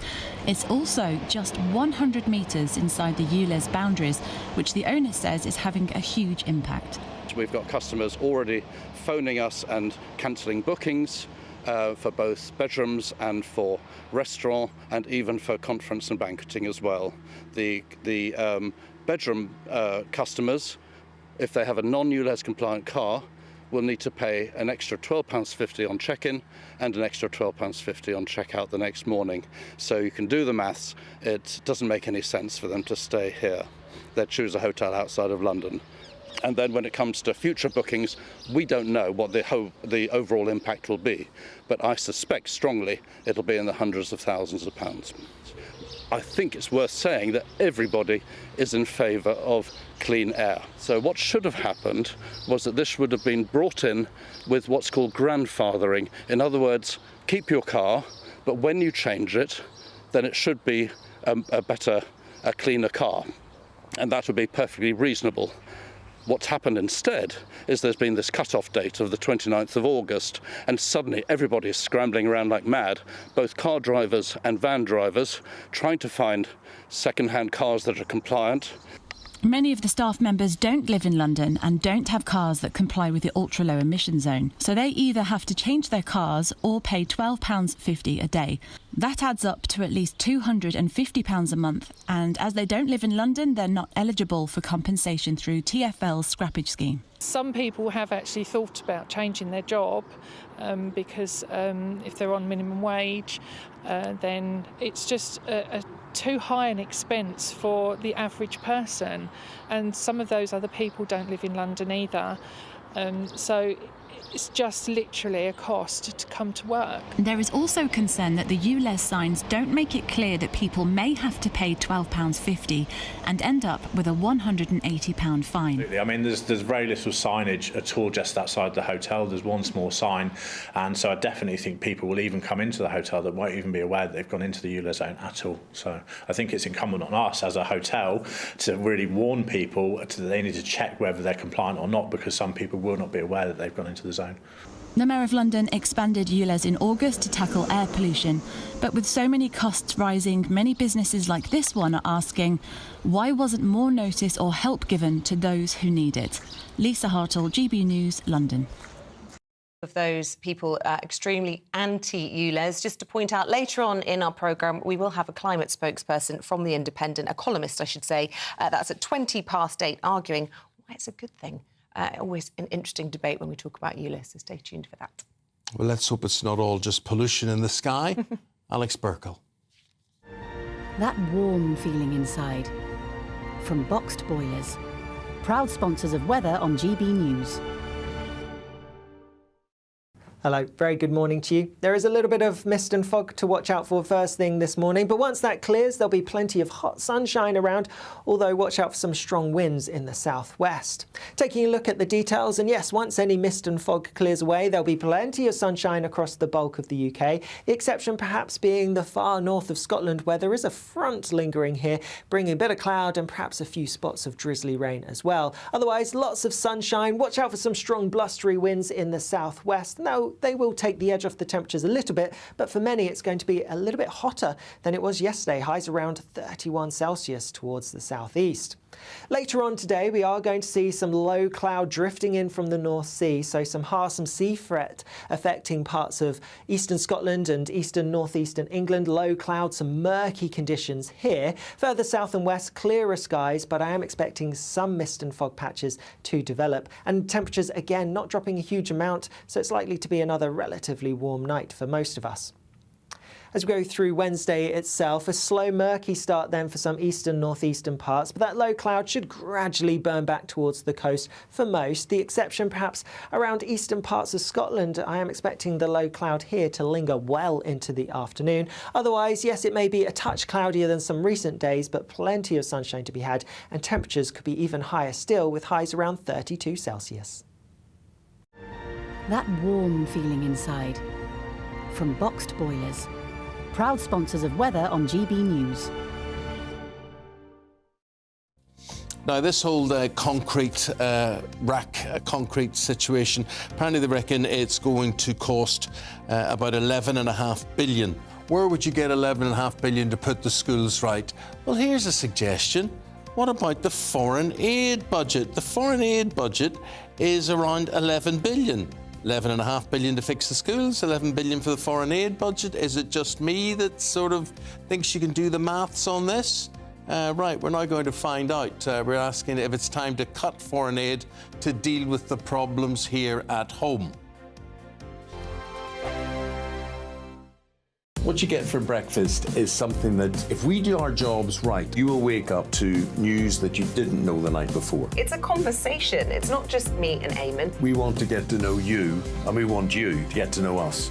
From 6, it's Breakfast with Eamonn and Isabel. Monday to Thursdays on GB News, Britain's news channel. Westminster is going around in ever-decreasing circles, followed by the media. Britain is broken. How on earth did we get into this mess? But more importantly, how do we get out of it? Join me at 7 p.m, Mondays to Thursdays on Farage, here on GB News. We will have open, rational debate. We've got to work out how Britain moves forward from this. Join us here on GB News, the People's Channel. Britain is watching. When the news happens, it happens here. And really important breaking news. Breaking news this morning. On TV, radio and online, the news starts here on Britain's Newsroom. All the biggest stories and the answers that you need from across the UK and beyond. Join Britain's Newsroom from 9:30 on GB News. The People's Channel, Britain's news channel. Join me, Patrick Christie's, Monday to Friday, 3 till 6. We tackle the day's news agenda like you've never seen before. It's high tempo, high octane, the most controversial topics and the best guests. You will not be able to take your eyes and ears off it. I'm not afraid to ask the questions that you really want answered. 3 till 6 p.m, Monday to Friday on GB News, the People's Channel, Britain's news channel. People in Britain, they love free speech, but they also love fair play. I don't care if I'm speaking somebody from a trade union, from the Labour Party, somebody from the SNP. And I think the viewers like to see that actually we can challenge one another, but in a positive way. We think we ask the questions that people want to ask, and often we ask the questions that we wanted to ask in Parliament but never got the chance to ask. So join us every Saturday, 10 a.m. till noon on GB News, Britain's news channel. Hi, I'm Dan Wootton. You can watch me live on GB News Monday to Thursday from 9 p.m. And did you know that you can also watch and listen live on our website, gbnews.com? You'll always be up to date on the latest breaking news, as well as enjoying the best stories, opinions and shows. You can even join the debate under our live player as you're watching. So head straight to gbnews.com on TV, radio and online. GB News, Britain's news channel. It's all about family, being in people's living rooms, all the interaction and getting to know who our viewers and listeners are. When I was young, my dad used to say, Nana, stop arguing. I wanted an outlet that would enable me to give my opinion. People are going through a really hard time right now, and I know that you don't feel like you're being listened to by the establishment. I came to GB News because it's the people's channel, and I want the audience to have their say on the events of the day. We're dynamic. We do something different. Democracy shows that the wisdom of the nation is in its people. I get to travel to find out what the story is from a personal perspective. The British people aren't fools. We know when we're not being told the full story. We've got to work out how Britain moves forward from this.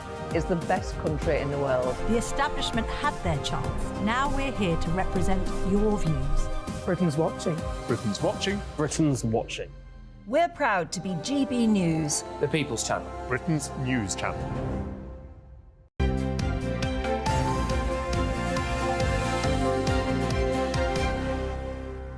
Still to come on the programme today, 8:20, a week on from the introduction of ultra-low emission zone around London. We're going to be asking if police should be cracking down on vandals disrupting it, or freedom fighters, some people would call them. They are called the Blade Runners, and they vandalise the cameras and the monitoring of all of this. Is that right? And after 9 o'clock, we'll ask the Schools Minister, Nick Gibb, what he's doing to help children left in limbo by the ongoing concrete crisis. You can join in, as we would like you to do with our next debate as well, which is about foreign aid funding, the foreign aid budget, and what we should do with it. Should we be spending it at home? gbviews@gbnews.com, or you can tweet or X us. Sounds as if we're asking for naughty pictures or something. Oh, I thought it was more breaking up with us, which we definitely don't want.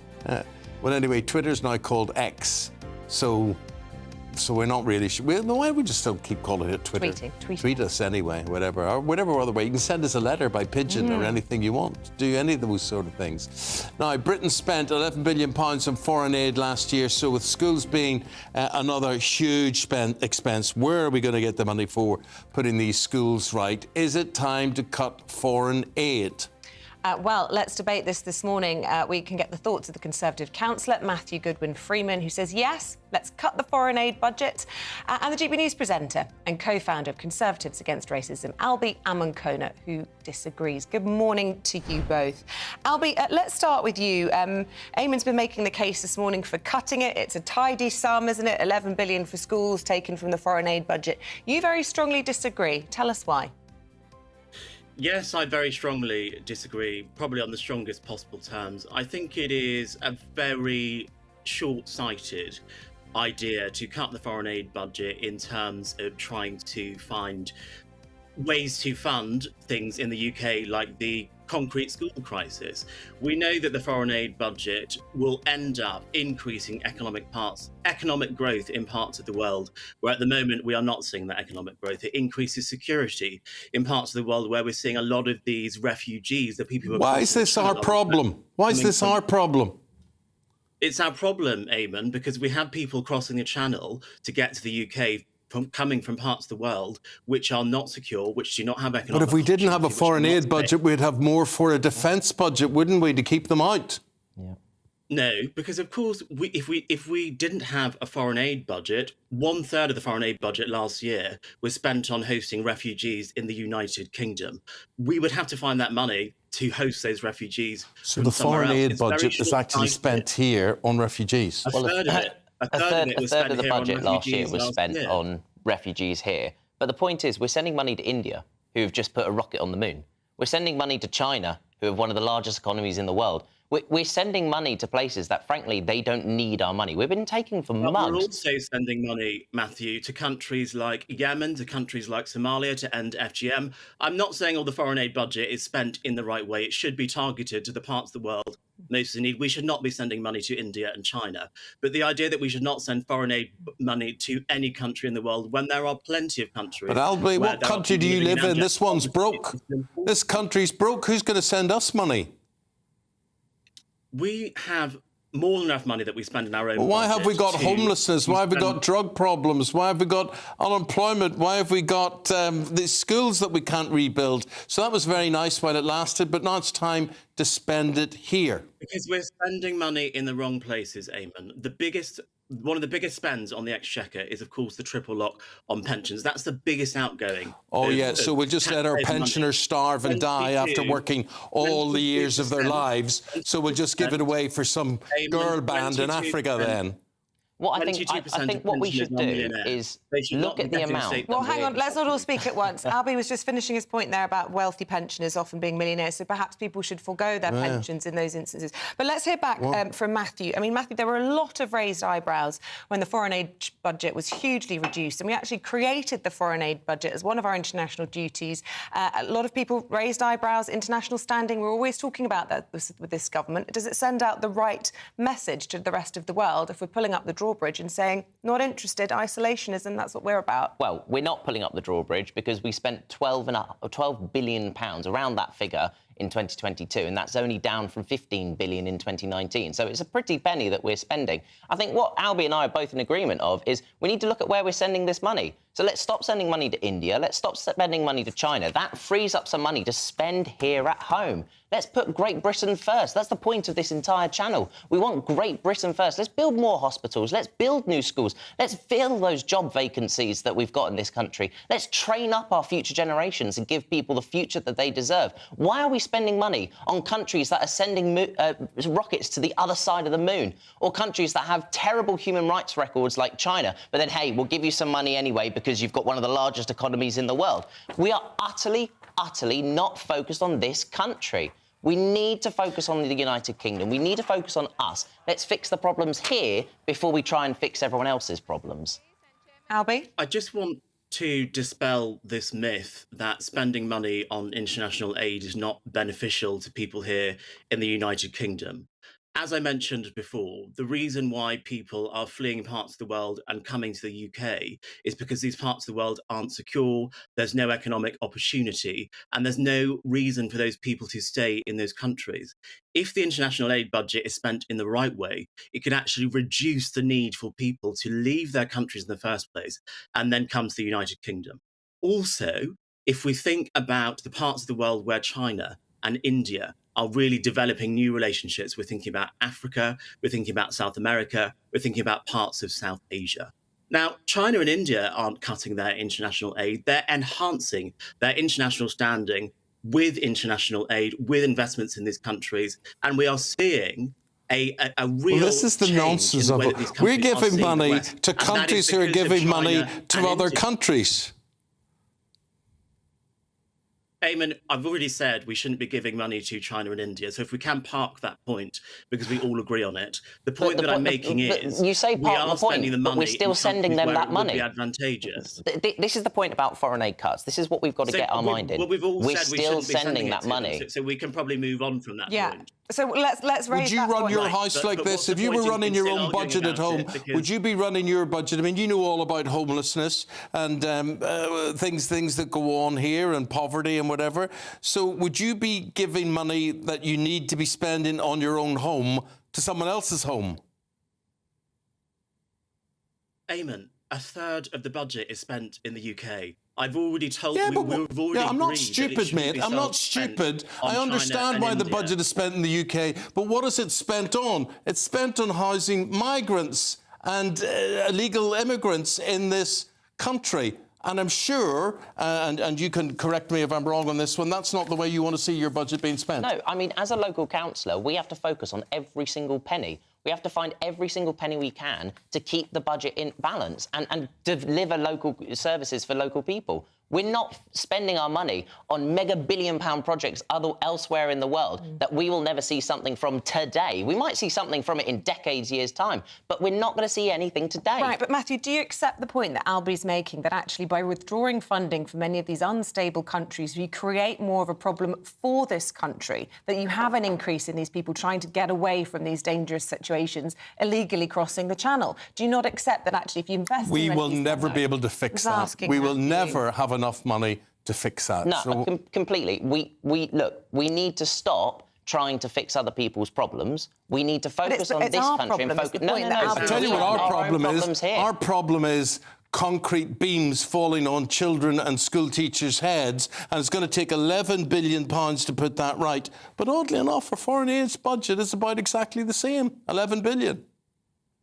Our problem is that we are not spending our money in the most effective way, and I'm afraid the state pension going to pensioners who are millionaires, which make up 22% of pensioners. Stop talking about pensions. Do you see when you're old, mate, and you have got to pay for a carer and you've got to pay for a Zimmer frame and you've got to pay for everything. But it depends what millionaire is. Half of it will go to the government anyway. So stop stigmatising old people as being millionaires. Stop stigmatising the international aid budget as being pointless. No, I think it will, actually. I'm just saying where I'm quite happy to. Where the money could come from as an alternative to cutting the international aid budget. You don't like my idea, I don't like your idea. Well, I think the choice is then, do we pick pensioners or do we pick foreign aid budgets that we might not see anything for 20, 30 years? And in my point of view, do we pick our own country and our pensioners. Or the poorest people in the world? Millionaire pensioners, 22% of some of the poorest people in the world live in this country. Well, he was talking about the wealthy ones. I'm I think talking we're about not going to agree. redirecting money from millionaires. OK, so pensioners, everybody watching out there, Albie says it's more likely that you're a millionaire. You're a millionaire pensioner. You're a millionaire pensioner. Yeah, I hope you get to experience what a millionaire pensioner feels like someday. Mary says, sorry, I disagree with Albie. He's talking, we can't say him. He's talking about economic growth in other countries. We don't appear to have any economic growth ourselves. Surely foreign aid should come after we've covered our own costs. Great Britain is no longer great. Jane says, stop foreign aid. We need money here. Country's broken. Totally agree. Enough is enough. And that goes on and on and on and on and on. Trim down. Well, what about, where would you settle for? Would you settle for a reduction, Albie, in foreign aid, trimming down the foreign aid list, as Thomas suggests? Absolutely. I thought Rishi Sunak was totally right to reduce the foreign aid budget during COVID, because we needed to redirect more of that money to the UK when the government was spending to get us through the COVID crisis. I thought that was the right policy. Of course, it can be tailored, but I would be totally against completely cutting the foreign aid budget to spend money at home when there are other efficiencies that can be made with our annual budget, notably with the state pensions going to 22% of millionaires. There we go. OK, Albie, Eamonn Conant, Matthew Goodwin-Freeman, thank you very much indeed for debating that this morning, and we'll see you again, soon, I'm sure.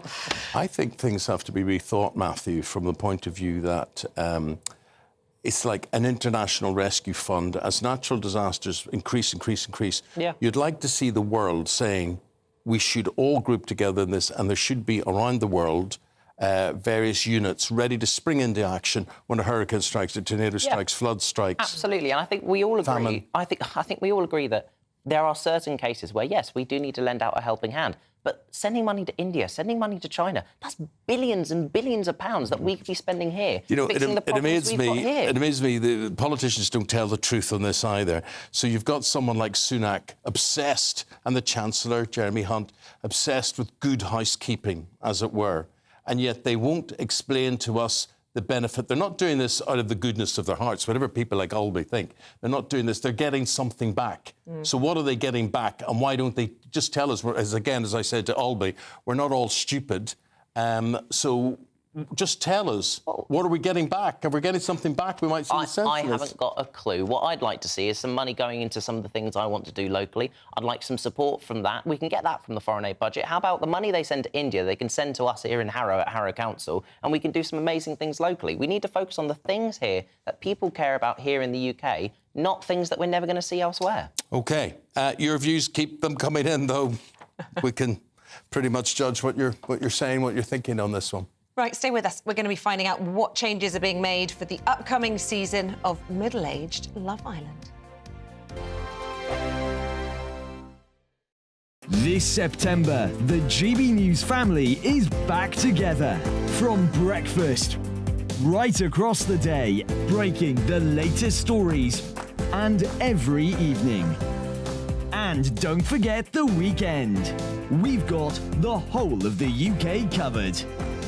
Every week, we'll be hearing your views from up and down the country, with fun, lively and intelligent conversation with the biggest guests. This September, we'll meet Chris and John. Thank you for choosing GB News. We're proud to be Britain's news channel. The Live Desk with me, Mark Longhurst. And me, Pip Thompson. It's here Monday to Friday on GB News. From midday, we'll bring you the news as it breaks, whenever it's happening and wherever it's happening, from across the UK and around the world. Refreshing, feisty, but with a bit of fun too. If it matters to you, we'll have it covered on TV, radio and online. Join the Live Desk on GB News, the People's Channel, Britain's news channel. So Jubes and Kerr, we tackle the issues of the day with real robust debate, both sides of the fence, battling it out with me in the middle with my forthright opinions and views. And often really interesting things happen because you start with a position and then by the end of the debate you find actually, well, I might not have thought about that one. What we need in this country is 2 new political parties. You should maybe think about doing a 2024 calendar. I'm Michelle Dewberry and I'm keeping you company right through until 7 o'clock this evening. GB News, the People's Channel, Britain's watching. Every Sunday from 11, join Michael Portillo. There will be topical discussion, looking at the week before and the week to come. So kick back and relax at 11 a.m. on Sundays on GB News with me, Michael Portillo. GB News, the People's Channel, Britain's news channel. In a world of dull and predictable radio and TV shows. Oh, hi. On Mark Dolan tonight, we've got big guests. We drill into the big stories of the day. The show adds up to a brilliant listening and viewing experience. Mark Dolan Tonight is the most entertaining current affairs show ever, and that's a fact. That's Mark Dolan Tonight, Friday, Saturday and Sunday from 9. Only on GB News, Britain's news channel. Like all families, we have arguments every now and then, but actually we agree on what the mission of GB News is, and that's the most fundamentally important thing. GB News provides the kind of platform that lets all voices be heard. We don't hold back. We're free to say what we really think. Just because some people who live in a tiny little Westminster bubble think that their particular story is important, that's not the most important story for me. And often they will be difficult stories, stories that you won't find on the establishment media. Because what people think in the north of England may be very different to what they're thinking in the home counties. We're going to carry on telling the world what life is really like for households up and down the UK. We love to be in your car, in your kitchen as you're having your breakfast. Whatever you're doing, you are part of the show. If it matters to you, it matters to us. Britain's watching. Britain's watching. Britain's watching. We're proud to be GB News, the People's Channel, Britain's news channel.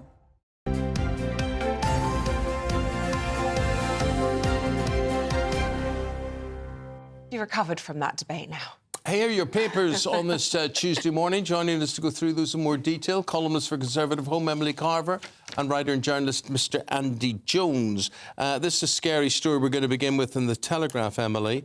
So Kim Jong-un is cozying up to Vladimir Putin. Very much so. I mean, he's lent Putin his support when it comes to the invasion of Ukraine, and now it looks like they're going to be doing more and more weapons deals. Now, the North Korean leader, he apparently wants satellite and nuclear submarine technology from Russia, not worrying at all.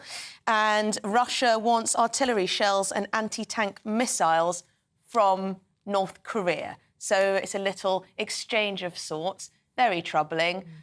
We know that in terms of, well, geopolitics, we're not exactly in the most stable of states. And then to have these two dictators exchanging weapons and, favours It's Well, rather Kim Jong-un, concerning. he's got a lot of them because he wants to flex his muscles. He can't use them because he would be wiped off the face of the earth, basically. So good partner for him to have, business-wise. Very good partner for them to have. I mean, North Korea, apparently he also wants food aid from Russia because, well, he's impoverished his whole population. So he needs to get food from Russia as well. They are two lone rangers in the world, but unfortunately, you know, there are a lot of dodgy, dodgy regimes out there. It may result in Putin easing up on the grain deal with Ukraine.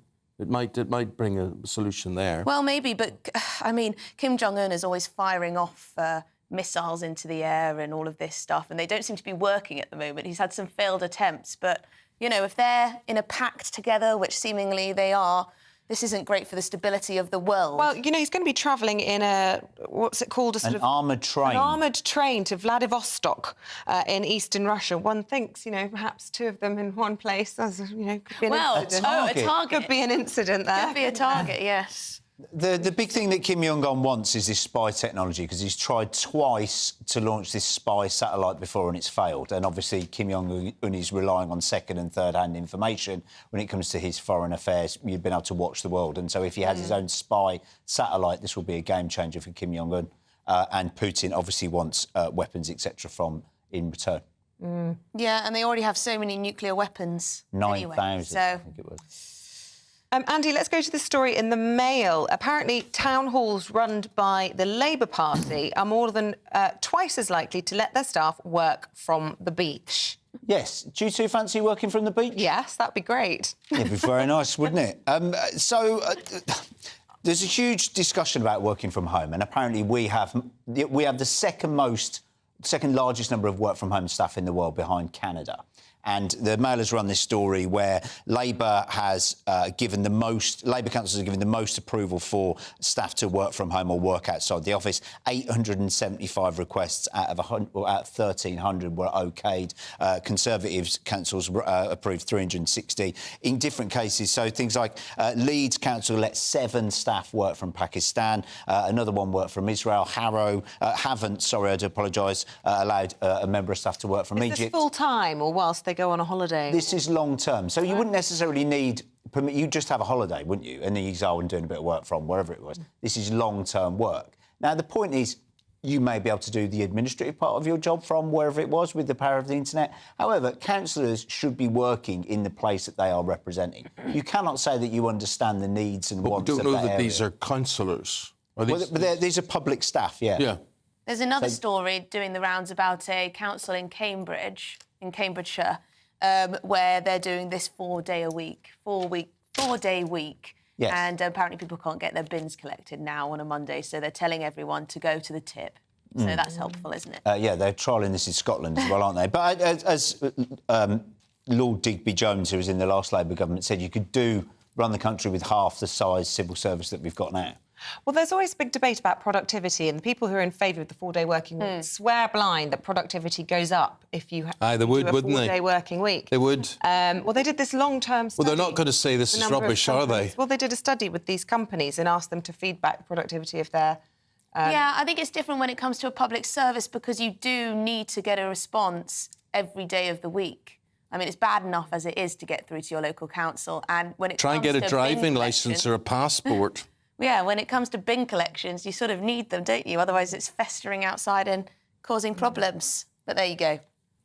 Depends on the company, I guess. What about onshore wind farms, Emily? Apparently, this is going to become easier to achieve planning permission as long as the NIMBYs are happy, which is the big caveat in all of this. Well, exactly, and this is the issue, because it's all well and good to say we need more onshore wind and it's a cheap source of energy and all this, but then at the local level, people just simply oppose it. And a lot of MPs also support their constituents in opposing these types of green technology. I always say that we don't think they look bad. I actually wouldn't mind them where I live. I think the problem is where they put tons and tons in one place. They should just do a sprinkling everywhere. A sprinkling everywhere. And then it's not so offensive. But if, 80 were in the field next to my house, maybe I'd object. But 3 or 4 in the village would be fine. But yeah, today there is a big debate today later on in the Commons about the government's energy bill. So this is one of these sticking points. But I think it's good in general that they're looking to liberalise planning laws, because this is what's been holding back so much building, construction, energy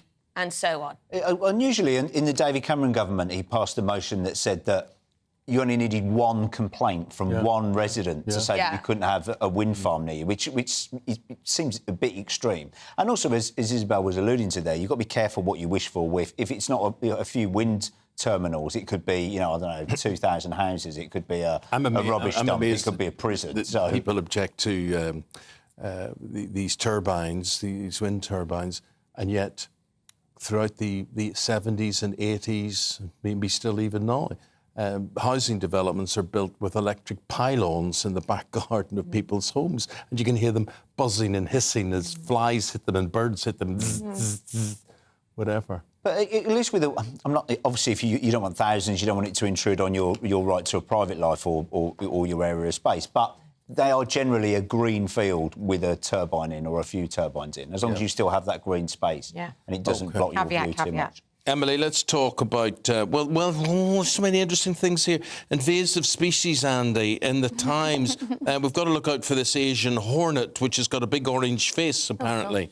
Yeah, so the UN has done a global study to the cost of invasive species. This is bugs and insects, etc., not coming over in life rafts we're talking about. Invasive species, 336 billion quid it costs the planet every year. And things that may affect Britain include the signal crayfish, they include the grey squirrel, that's a very obvious one, the invasive species, and something called a carpet sea squirt, which sounds very exciting. This is a Japanese squirt which attaches itself to marine structures and creates big, thick carpets that block out other species. Even the rhododendron is an invasive species. Yes, it is. Knotweed is another one there.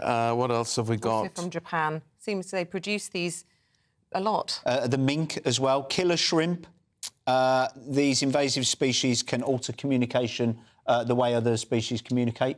But equally, it's, particularly knotweeds, it's very expensive. And we have to protect our native species. Well, listen, Emily, you're going to have to save your Love Island story for the next one. We teased it earlier, so we will come to that, I promise, in a few moments. But for now, we say thank you to Andy and to Emily, and we check in with your forecast with Alex Burkill. The temperature's rising. Boxed Solar, proud sponsors of weather on GBNews. Hello, very good morning to you. There is a little bit of mist and fog to watch out for first thing this morning, but once that clears, there'll be plenty of hot sunshine around, although watch out for some strong winds in the southwest. Taking a look at the details, and yes, once any mist and fog clears away, there'll be plenty of sunshine across the bulk of the UK, the exception perhaps being the far north of Scotland, where there is a front lingering here, bringing a bit of cloud and perhaps a few spots of drizzly rain as well. Otherwise, lots of sunshine. Watch out for some strong blustery winds in the southwest. Now, they will take the edge off the temperatures a little bit, but for many it's going to be a little bit hotter than it was yesterday, highs around 31 Celsius towards the southeast. Later on today, we are going to see some low cloud drifting in from the North Sea, so some sea threat affecting parts of eastern Scotland and eastern northeastern England. Low cloud, some murky conditions here. Further south and west, clearer skies, but I am expecting some mist and fog patches to develop. And temperatures, again, not dropping a huge amount, so it's likely to be another relatively warm night for most of us. As we go through Wednesday itself, a slow, murky start then for some eastern, northeastern parts, but that low cloud should gradually burn back towards the coast for most. The exception perhaps around eastern parts of Scotland. I am expecting the low cloud here to linger well into the afternoon. Otherwise, yes, it may be a touch cloudier than some recent days, but plenty of sunshine to be had, and temperatures could be even higher still, with highs around 32 Celsius. The temperature's rising. Boxed Solar, proud sponsors of weather on GBNews. Thank you. You want stories? Good grief. To the foreign aid debate, Cathy said we should send money to the countries that are in need. We should not send money to India, who have a space programme, or China, and that's a theme that's cropping up all the time on this one. Yeah, keep your thoughts coming in on that hot debate on the foreign aid budget. Also, lots of you responding in the papers there to our debate about onshore wind farms. Keith Cheshire says, be careful what you wish for. Where I live, they objected to an IKEA. They won, but on the same site later, they built a waste transfer site. Bet they wish they'd gone for IKEA. And what about appointments at your waste-filled sites? I just saw last night on the news in Northern Ireland that you have to make an appointment to dump stuff off at your tip. What is the point of that? What is the point of that? Why can't you just turn up when you need, when you must, and do all that sort of thing? Anyway, the concrete crisis goes... What you get for breakfast is something that, if we do our jobs right, you will wake up to news that you didn't know the night before. It's a conversation. It's not just me and Eamonn. We want to get to know you, and we want you to get to know us. From 6, it's Breakfast with Eamonn and Isabel. Monday to Thursdays on GB News, Britain's news channel.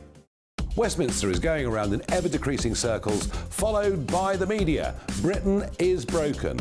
How on earth did we get into this mess? But more importantly, how do we get out of it? Join me at 7 p.m, Mondays to Thursdays on Farage, here on GB News. We will have open, rational debate. We've got to work out how Britain moves forward from this. Join us here on GB News, the People's Channel. Britain is watching.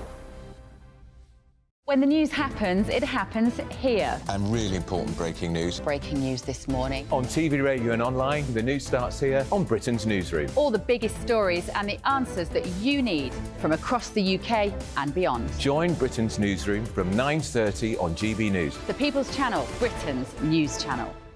Join me, Patrick Christie's, Monday to Friday, 3 till 6. We tackle the day's news agenda like you've never seen before. It's high tempo, high octane, the most controversial topics and the best guests. You will not be able to take your eyes and ears off it. I'm not afraid to ask the questions that you really want answered. 3 till 6 p.m, Monday to Friday on GB News, the People's Channel, Britain's news channel. People in Britain, they love free speech, but they also love fair play. I don't care if I'm speaking somebody from a trade union, from the Labour Party, somebody from the SNP. And I think the viewers like to see that actually we can challenge one another, but in a positive way. We think we ask the questions that people want to ask, and often we ask the questions that we wanted to ask in Parliament but never got the chance to ask. So join us every Saturday, 10 a.m. till noon on GB News, Britain's news channel. Hi, I'm Dan Wootton. You can watch me live on GB News Monday to Thursday from 9 p.m. And did you know that you can also watch and listen live on our website, gbnews.com? You'll always be up to date on the latest breaking news, as well as enjoying the best stories, opinions and shows. You can even join the debate under our live player as you're watching. So head straight to gbnews.com on TV, radio and online. GB News, Britain's news channel. It's all about family, being in people's living rooms, all the interaction and getting to know who our viewers and listeners are. When I was young, my dad used to say, "Nana, stop arguing." I wanted an outlet that would enable me to give my opinion. People are going through a really hard time right now, and I know that you don't feel like you're being listened to by the establishment. I came to GB News because it's the People's Channel, and I want the audience to have their say on the events of the day. We're dynamic. We do something different. Democracy shows that the wisdom of the nation is in its people. I get to travel to find out what the story is from a personal perspective. The British people aren't fools. We know when we're not being told the full story. We've got to work out how Britain moves forward from this. It's the best country in the world. The establishment had their chance. Now we're here to represent your views. Britain's watching. Britain's watching. Britain's watching. We're proud to be GB News, The People's Channel, Britain's news channel.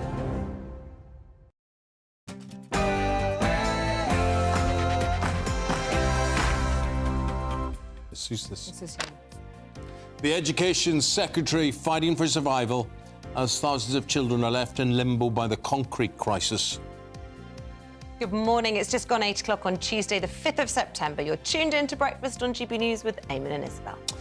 Leading the news this morning, Gillian Keegan is fighting to keep her cabinet position after using an expletive and claiming she was doing a good job while unaware she was still being recorded. Well, it comes as schools across the country, including this one behind me, have had to delay the start of term after their buildings were deemed unsafe. I'll have the latest. Keir Starmer has said he has the strongest possible players on the pitch following a reshuffle aimed at preparing Labour for government. 5 of his new top team were special advisers under Tony Blair. The Police Federation of Northern Ireland has called for an investigation into the actions of Simon Byrne. He was the chief constable. He has since resigned He's Chief Constable of the Police Service of Northern Ireland. And the good weather is continuing. We'll have your latest forecast with Alex Burkill.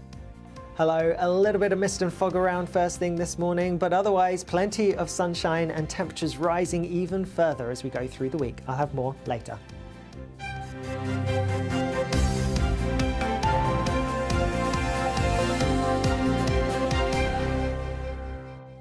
Gillian Keegan's fighting to keep her cabinet position this morning after she apologised for using an expletive while claiming she was doing a good job, but she was not aware that she was still being recorded on camera.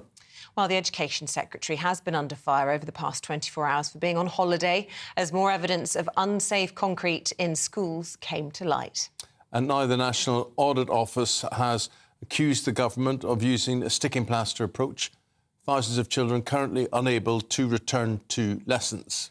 Well, let's speak now to our national reporter, Ellie Costello, who joins us from Buckhurst Hill Community Primary School. And Ellie, you are at one of the schools that are directly affected by this. Presumably, lots of disappointed children wanting to get back in the classroom and worried parents as well. Yes, absolutely. A delayed start of term here at Buckhurst Hill Community Primary School. They were meant to start on Monday, but they are one of these schools that has been deemed unsafe due to this rack concrete. Their start of term has now been delayed until next Monday. The head teacher having to send a letter out to parents saying they're looking at alternative teaching arrangements for these children. So it is set to open again on Monday, but it does depend on whether those head teachers, those teachers have managed to come up with an alternative arrangement. And it does seem as though Essex is going to be the most affected county in the country with this rack concrete. It's that aerated, lighter, weaker concrete than regular concrete that was used extensively in buildings between 1960s and 1990s. That's the time when a lot of schools in Essex were being built. And so far, it's thought that 65 schools on that list of 156 schools in England, 65 of them are in Essex alone. So a third of those schools are in just one county. So yes, Izzy, there are going to be very disappointed children and parents who can't yet go back to school. So a far from ideal start to the autumn term for those children and those parents, and a far from ideal start of Parliament term, if you can call it that, for Gillian Keegan, the Education Secretary. She's come under fire for being caught on microphone yesterday criticising her colleagues. Let's have a listen to what she had to say. Thank you very much. Thank you. Thank you. Does anyone ever say, you know what, you've done a good job because everyone else has sat on their and done nothing? No signs of that, no?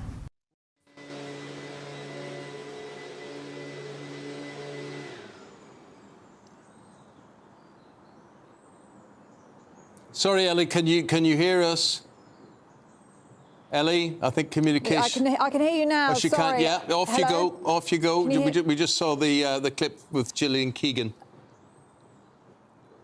Right, well, Gillian Keegan has since apologised for her language there. She says that she wasn't aiming those comments at anyone in particular. And it does seem so far as though Rishi Sunak has accepted that apology and is happy for her to continue as Education Secretary. But there is that pressure mounting on her this morning because not only for those comments, those expletives yesterday, but also pressure and criticism coming from the fact that she was on holiday when this crisis first started to unfold. She was in Spain.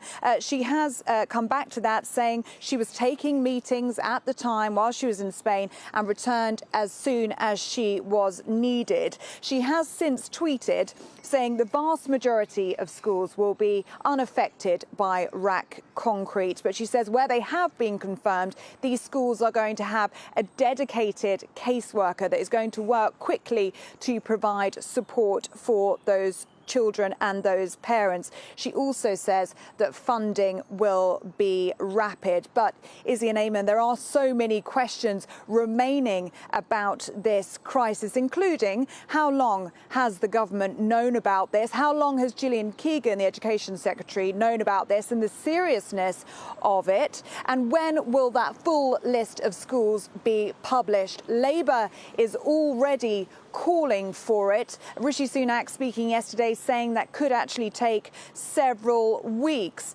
They are something that they're looking at the moment, but Rishi Sunak says that so far 95% of the 22,000 schools in England will be unaffected, but that does leave open the possibility that up to 1,000 schools could have this collapse risk material in their buildings. So far, a list of just over 100, but Downing Street have said they do expect that total number to be in the hundreds rather than the thousands. But of course, questions remain for parents and children up and down the country. How long is this going to take to fix?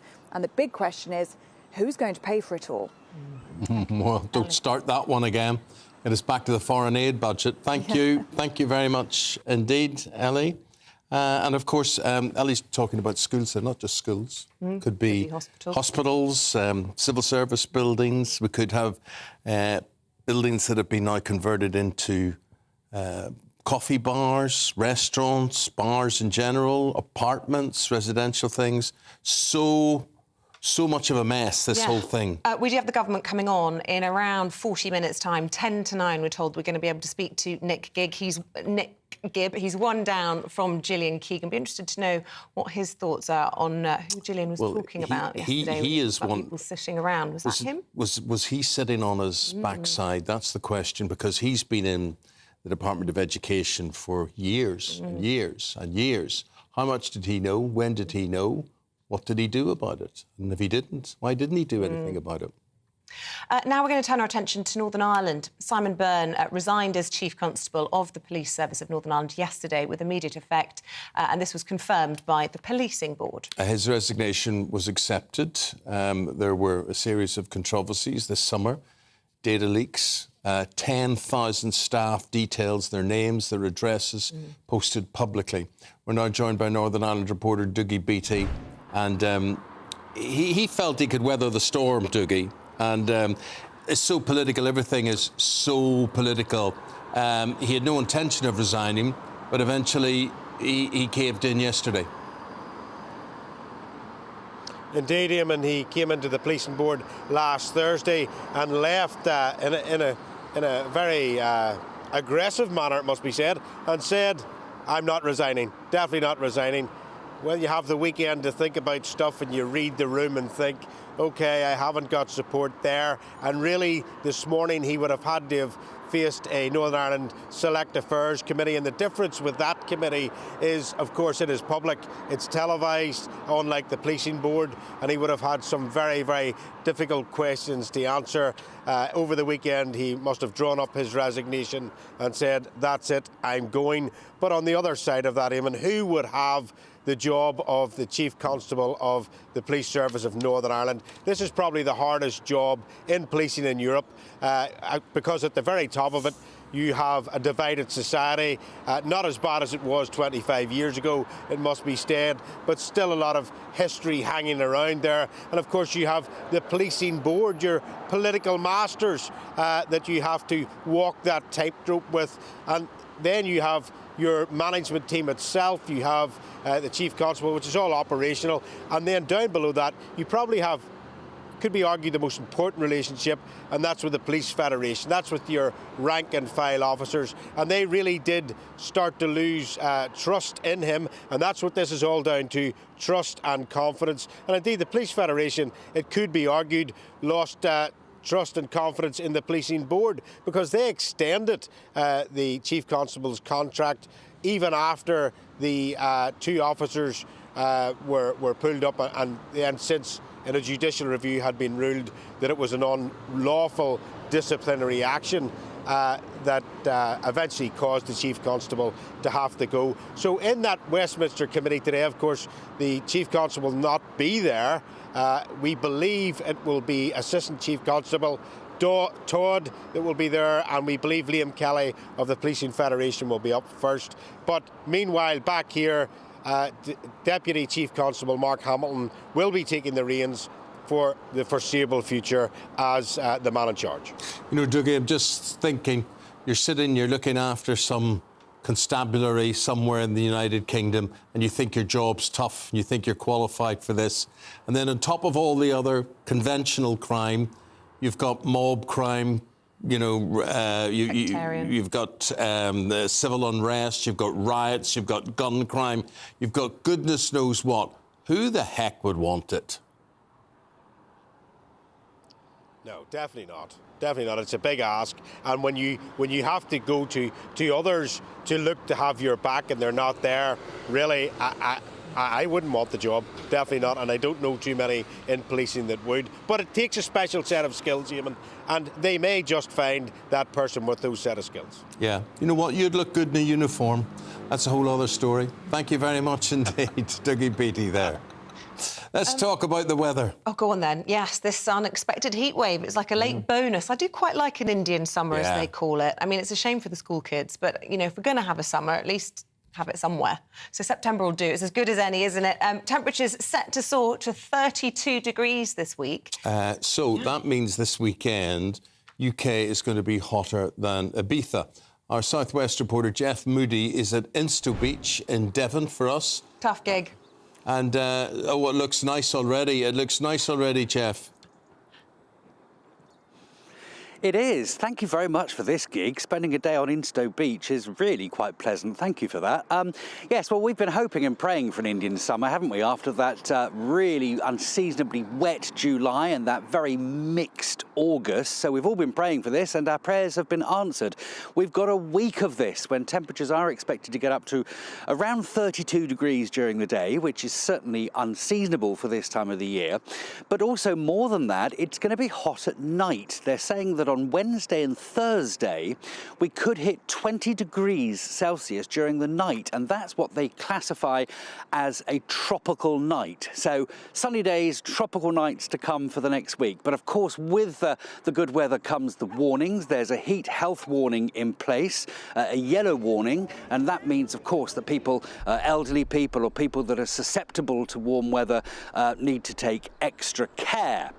But there's certainly welcome news for the tourist industry, which has suffered enormously, particularly down here in the southwest during the summer months. They're all sort of looking towards what they call the shoulder months. That's September and parts of October, when they really need to be trying to claw back some money in order to keep them going and thriving during the winter months. So the hope is that this continues as long as possible.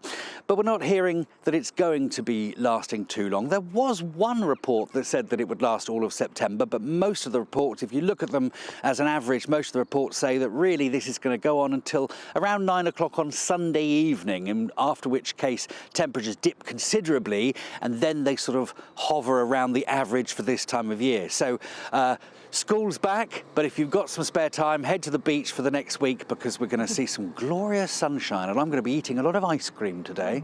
Tough game. And take that jacket off, for goodness sake. Thank you very much indeed, Jeff Dice, Jeff by the seaside. It does make me laugh when we always do these comparisons with places like Ibiza. It's going to be hotter than Ibiza. Haven't they got floods in Madrid at the moment with cars being washed down the street? I mean, anywhere is pretty much hotter than Some Spain really at the scary minute. scenes in Madrid. They've got bad weather. The underground flooded and people on board trains and things, really pretty ghastly. Let's bring you up to date news-wise. Here's what's happening. Ministers will have a new duty to safeguard high street banks, post offices and cash machines. Now, this follows a defeat in the House of Lords for the government's flagship Levelling Up Bill.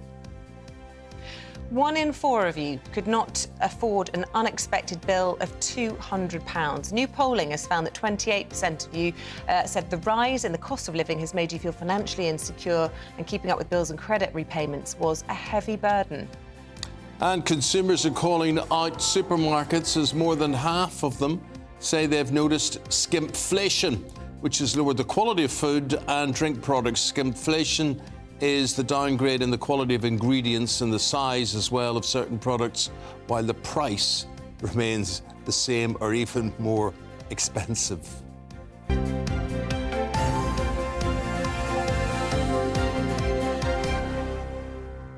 I don't know what I'm laughing at, really. It's not funny. It's not funny. There's another word for it. What? Thievery. Thievery, robbery. Robbery. As a matter of fact, the only thing I know that is bigger than it was last year is me. Here's your forecast. That warm feeling inside. From Boxed Boilers, proud sponsors of weather on GB News. Hello, very good morning to you. There is a little bit of mist and fog to watch out for first thing this morning, but once that clears, there'll be plenty of hot sunshine around, although watch out for some strong winds in the southwest. Taking a look at the details, and yes, once any mist and fog clears away, there'll be plenty of sunshine across the bulk of the UK, the exception perhaps being the far north of Scotland, where there is a front lingering here, bringing a bit of cloud and perhaps a few spots of drizzly rain as well. Otherwise, lots of sunshine. Watch out for some strong blustery winds in the southwest. Now, they will take the edge off the temperatures a little bit, but for many it's going to be a little bit hotter than it was yesterday, highs around 31 Celsius towards the southeast. Later on today, we are going to see some low cloud drifting in from the North Sea, so some sea threat affecting parts of eastern Scotland and eastern northeastern England. Low cloud, some murky conditions here. Further south and west, clearer skies, but I am expecting some mist and fog patches to develop. And temperatures, again, not dropping a huge amount, so it's likely to be another relatively warm night for most of us. As we go through Wednesday itself, a slow, murky start then for some eastern, northeastern parts, but that low cloud should gradually burn back towards the coast for most. The exception perhaps around eastern parts of Scotland. I am expecting the low cloud here to linger well into the afternoon. Otherwise, yes, it may be a touch cloudier than some recent days, but plenty of sunshine to be had, and temperatures could be even higher still, with highs around 32 Celsius. That warm feeling inside. From Boxed Boilers, proud sponsors of weather on GB News. Right, please do stay with us. A week on from the deployment of ULEZ, we'll be asking what police should be doing about the vandals who oppose it and cut down the cameras and mess everything up, all the technology. They are called Blade Runners. More on that after this. This September, the GB News family is back together. From breakfast, right across the day, breaking the latest stories, and every evening. And don't forget the weekend. We've got the whole of the UK covered. Every week, we'll be hearing your views from up and down the country, with fun, lively and intelligent conversation with the biggest guests. This September, we'll meet Chris and John. Thank you for choosing GB News. We're proud to be Britain's news channel. The Live Desk with me, Mark Longhurst. And me, Pip Thompson. It's here Monday to Friday on GB News. From midday, we'll bring you the news as it breaks, whenever it's happening and wherever it's happening, from across the UK and around the world. Refreshing, feisty, but with a bit of fun too. If it matters to you, we'll have it covered on TV, radio and online. Join the Live Desk on GB News, the People's Channel, Britain's news channel. So Jubes and Kerr, we tackle the issues of the day with real robust debate, both sides of the fence, battling it out with me in the middle with my forthright opinions and views, and often really interesting things happen because you start with a position and then by the end of the debate you find actually, well, I might not have thought about that one. What we need in this country is two new political parties. You should maybe think about doing a 2024 calendar. I'm Michelle Dewberry and I'm keeping you company right through until 7 o'clock this evening. GB News, the People's Channel, Britain's watching. Every Sunday from 11, join Michael Portillo. There'll be topical discussion, looking at the week before and the week to come. So kick back and relax at 11 a.m. on Sundays on GB News with me, Michael Portillo. GB News, the People's Channel, Britain's news channel. In a world of dull and predictable radio and TV shows. Oh, hi. On Mark Dolan tonight, we've got big guests. We drill into the big stories of the day. The show adds up to a brilliant listening and viewing experience. Mark Dolan Tonight is the most entertaining current affairs show ever, and that's a fact. That's Mark Dolan Tonight, Friday, Saturday and Sunday from 9. Only on GB News, Britain's news channel. Like all families, we have arguments every now and then, but actually we agree on what the mission of GB News is, and that's the most fundamentally important thing. GB News provides the kind of platform that lets all voices be heard. We don't hold back. We're free to say what we really think. Just because some people who live in a tiny little Westminster bubble think that their particular story is important, that's not the most important story for me. And often there will be difficult stories, stories that you won't find on the establishment media. Because what people think in the north of England may be very different to what they're thinking in the home counties. We're going to carry on telling the world what life is really like for households up and down the UK. We love to be in your car, in your kitchen as you're having your breakfast. Whatever you're doing, you are part of the show. If it matters to you, it matters to us. Britain's watching. Britain's watching. Britain's watching. We're proud to be GB News, The People's Channel, Britain's news channel.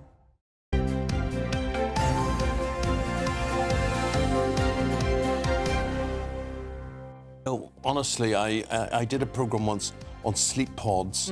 Why it's so important. So if during the day, and these were in working environments, if during the day or afternoon you felt the sleep descending on you, you could go climb into this little pod, close it, and your colleagues are working around you, and you can Have a little nap. You put headphones on. Well, the problem is we both woke up well ahead of our alarms this morning. I was awake about 1 o'clock and just lying there waiting for alarm to go off, and you said the same. We should have had a phone conversation. I lay flat on my back. The room was in darkness, and what I was able to do, just envisage this, right? Okay. So I'm lying flat on my back, and I'm thinking everywhere's dark around me. And the noise was only disrupted by the sound of someone snoring beside me. But I then put my hand out to knock her out. Look at the alarm clock. No, look at the alarm clock. And I knocked over a glass of fruity drink that I had. Oh, no. And that was all over the place, so I was the worst in the world. Yeah, quite Stained right. the carpet. Oh, no. Did all that. Quite right, then. But sleep pod would solve things, wouldn't it? And with a drink holder, presumably. Still to come at 8:45, we're going to ask the schools minister, Nick Gibb, was he sitting on his backside? Yeah. As the education secretary was pointing, accusing a few people, because he's been in the job of schools for 1,000 years or whatever. And so we're going to be talking to Nick Gibb 8:45. And we'll be talking about this heat wave. Apparently it means all this lovely weather that we get, this longer sustained summer period, because we had hot weather at the beginning, didn't we, means we get these big creepy crawlies, Asian hornets are making their way. They've big, round, orange faces, a bit like me, right? They've got those faces, and they're bigger than a normal hornet, and they kill bees. Honeybees. Terrible. So we're going to be finding out what you can do if you spot some. I think basically avoid them because they've got a nasty kill them. on them. GB Views. You want to be swatting them, don't you? They're not natural. Mess with one. Oh. Yeah. It could be genetically modified. Your views, have you spotted one? Have you got a picture of one? An Asian hornet? GBviews at gbnews.com. There used to be a superhero called the Hornet. Whatever Did it happened have to an him? orange face? No, I think he was green. No, he couldn't have been green. That was the Flash. I don't know, but anyway, when I was a kid, we had the Hornet. And, I don't know what happened to the Hornet. He obviously didn't seem to be attractive enough for today's modern age. Run the sting.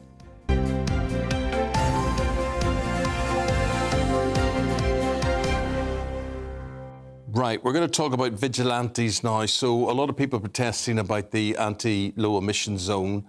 They're called blade runners, these people, and basically they just vandalise and crack up the cameras and the technology available. Yes, so a crowdsourced map of cameras online suggests that hundreds of devices have already been vandalised since the ultra-low emission zone was introduced a week ago. So we're asking this morning, is it time for the police to crack down on these blade runners, or is this a sign that the public are not on board with this ULEZ expansion scheme? Joining us to debate this, anti-ULEZ campaigner, we say good morning to Michelle Chisholm, who says that the police shouldn't get tough on the blade runners. And there's the climate columnist at The Independent, Donacley McCarthy, who says it's high time that the police do get tougher on all of this. Very good to see you both. Michelle, why would you be in favour of people smashing up this technology? To be honest with you, I'm not in favour of people smashing up technology, but what I am in favour of is what these people are representing, and I understand the reasons why this is happening. I wouldn't necessarily say it's smashing up technology. We have senior citizens putting bags over cameras, we have people spraying cameras. Some cameras have been broken, some cameras have been taken down. Now, I'll be honest with you, I don't actually know who the Blade Runners are. I've seen lots of posts on Facebook which basically all give praise to the Blade Runners. In fact, if you look on Twitter and ask a question, do you condone the Blade Runners? Everybody, bar the few exceptions like Donacad, say yes, they do support them. It's not about trying to be a vandal. It's about making a point when all else has failed. People are asking, how do we defend ourselves? What can we do? We're under attack and nobody is listening. They've tried every method. They've written to MPs. They've had over 20 protests, none of which have been reported in mainstream media, to the point that they went to the BBC to protest outside, thinking that way they would receive some coverage. Absolutely nothing. Nobody's listening to the people. The petitions say no. The people say no. The Mayor of London... Donica's saying no as well. He's shaking his head. So give us your response, Donica. Well, the idea that the ULEZ protests have received no coverage in the media is just it shows how much untruthfulness is in this position. The idea that she's supporting the vandalism of cameras that are protecting children's lives. The whole point of ULEZ is to reduce the pollution in London. Something like 600,000 people suffer from asthma in London. 240,000 children suffer from asthma. And the NHS says there's a clear link between acute asthmatic attacks and air pollution. London has around 12 asthmatic kids dying every year, and Britain has the highest mortality rate for child asthma. So the mayor, as an asthmatic himself, is taking action. He is backed twice in elections for the London mayor. He twice stood on a platform saying he would clean our air. He's delivering that. And every single major opinion poll carried out of Londoners shows we support it because we want cleaner air. So the police must act, because these are not just ordinary vandals. These are vandals that are attacking equipment that is seeking to clean London's air so our children can be safe walking to school with cleaner air, which I think is a human right for London's kids. Well, Michelle, I mean, he has a point there, Donica, doesn't he? Because, you know, ultimately, if people don't like ULEZ, they can vote Sadiq Khan out at the Labour mayoral election next year. They can even vote for Labour, for the Conservatives when it comes to the general election on this. You've said they're opposed to the expansion of the ultra-low emission zone. Vandalism can't be the answer. OK, so in regards to Donica's questions, Donica has gone off topic, and it's now become about children and asthma. We're not talking about that today, Donica. But what I'm going to say to you is, not so long ago, you wrote an article to say that you wanted all domestic pets to be banned, right? Now, no, I didn't. Cats are a big yes, you did. Cats are a big trigger for asthma. Are you telling me that maybe in the future the mayor will introduce a pet pollution tax? Let's kill all our animals because they're causing pollution. Let's get rid of all log burners. They're causing pollution. Where does it stop, Donahat? In 2021, The Guardian wrote an article saying that log burners were the cause of the bulk of our pollution. But yet in 2023, The Guardian, the same newspaper, is now reporting that vehicles are the problem. Now, the problem is that all the Jacobs reports and the mayor's own assessment reports say negligible impact. Getting rid of old cars will cause negligible impact. Have you read that report? It's very clearly it's a straightforward question. Have you read that report? What I have many Do you know what that means? What will do is will reduce NOx pollution by 10% and reduce .01. Particulates by 16%. And that actually means particulates are the worst form of pollution. They're linked to cancers, dementia, asthma, and heart diseases.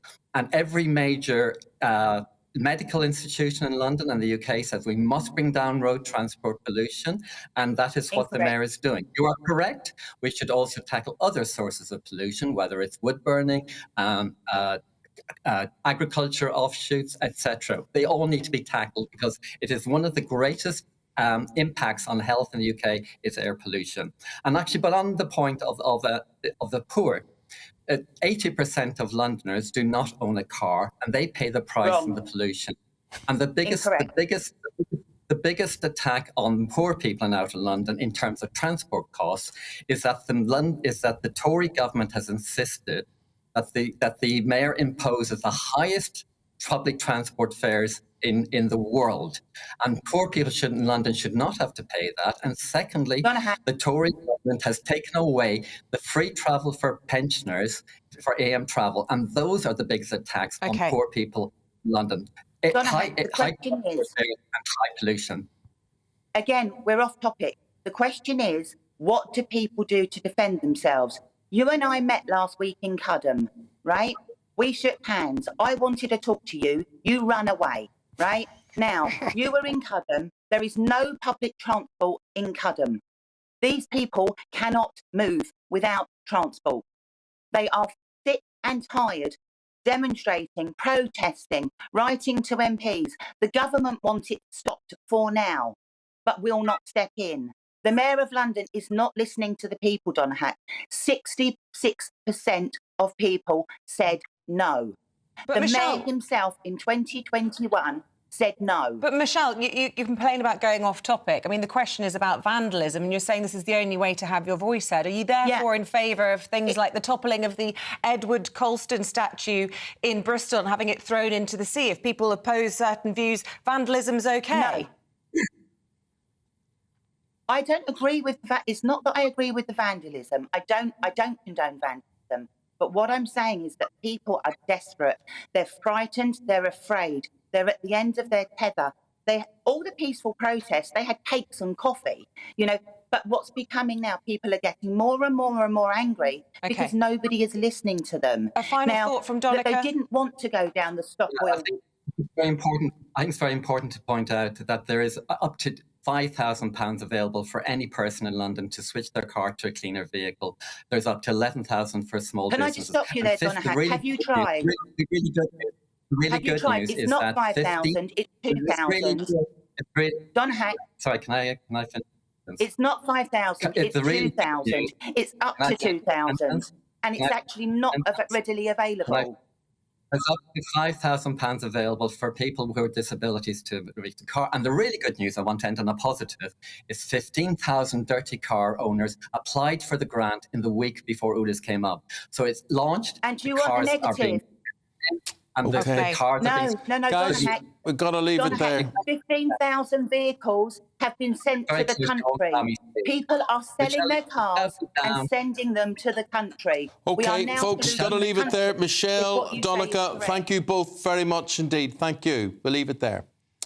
I suppose the question is if you agree with the vandalisation of the ULEZ cameras and monitors, where does it stop? Well, I mean, this is what I was trying to say. I have a very good friend who basically was driving through a 20-mile-an-hour zone at 22 miles an hour and was flashed by that. And almost her anger at this. Yeah. I think if she had a hammer or a hacksaw or a machine gun in her hand, I think she would have taken that camera out. So where does it stop, Isabel? Where does it stop? I would never vandalise anything. And I didn't think say it was you. Oh, sorry, whoops. Yeah, now my husband knows. Oopsie, I got flashed by a speeding camera this morning. 22 miles an hour. But when you told me, you said, I got flashed today, I thought some dirty, horrible old man had you were relieved. shown you I his was bits. Gutted. I'm so law-abiding. I drive so slowly the whole way in. 22 miles an hour. It's obviously not slow 4 enough. lanes of traffic, not a soul on the road. Maybe some kindly, understanding official will look and they'll say, well, that's only 22 and a 20. It's 10%, and it was at 4 o'clock in the morning. You know, so maybe they'll say... Yeah. Anyway, there you go. Oh, it's depressed me. Thanks for that. Yeah. Stay with us. We're going to be debating some more things. All the big stories in the papers. Emily Carver, Andy Jones back for that. We've also got a government interview, so stay tuned on. What you get for breakfast is something that, if we do our jobs right, you will wake up to news that you didn't know the night before. It's a conversation. It's not just me and Eamonn. We want to get to know you, and we want you to get to know us. From 6, it's Breakfast with Eamonn and Isabel. Monday to Thursdays on GB News, Britain's news channel. Westminster is going around in ever-decreasing circles, followed by the media. Britain is broken. How on earth did we get into this mess? But more importantly, how do we get out of it? Join me at 7 p.m, Mondays to Thursdays on Farage, here on GB News. We will have open, rational debate. We've got to work out how Britain moves forward from this. Join us here on GB News, the People's Channel. Britain is watching. When the news happens, it happens here. And really important breaking news. Breaking news this morning. On TV, radio and online, the news starts here on Britain's Newsroom. All the biggest stories and the answers that you need from across the UK and beyond. Join Britain's Newsroom from 9:30 on GB News. The People's Channel, Britain's news channel. Join me, Patrick Christie's, Monday to Friday, 3 till 6. We tackle the day's news agenda like you've never seen before. It's high tempo, high octane, the most controversial topics and the best guests. You will not be able to take your eyes and ears off it. I'm not afraid to ask the questions that you really want answered. 3 till 6 p.m, Monday to Friday on GB News, the People's Channel, Britain's news channel. People in Britain, they love free speech, but they also love fair play. I don't care if I'm speaking somebody from a trade union, from the Labour Party, somebody from the SNP. And I think the viewers like to see that actually we can challenge one another, but in a positive way. We think we ask the questions that people want to ask, and often we ask the questions that we wanted to ask in Parliament but never got the chance to ask. So join us every Saturday, 10 a.m. till noon on GB News, Britain's news channel.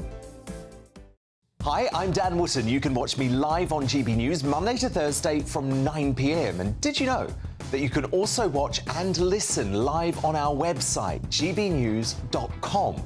You'll always be up to date on the latest breaking news, as well as enjoying the best stories, opinions and shows. You can even join the debate under our live player as you're watching. So head straight to gbnews.com on TV, radio and online. GB News, Britain's news channel. It's all about family, being in people's living rooms, all the interaction and getting to know who our viewers and listeners are. When I was young, my dad used to say, "Nah, stop arguing." I wanted an outlet that would enable me to give my opinion. People are going through a really hard time right now, and I know that you don't feel like you're being listened to by the establishment. I came to GB News because it's the People's Channel, and I want the audience to have their say on the events of the day. We're dynamic. We do something different. Democracy shows that the wisdom of the nation is in its people. I get to travel to find out what the story is from a personal perspective. The British people aren't fools. We know when we're not being told the full story.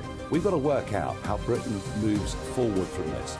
It's the best country in the world. The establishment had their chance. Now we're here to represent your views. Britain's watching. Britain's watching. Britain's watching. We're proud to be GB News, The People's Channel, Britain's news channel.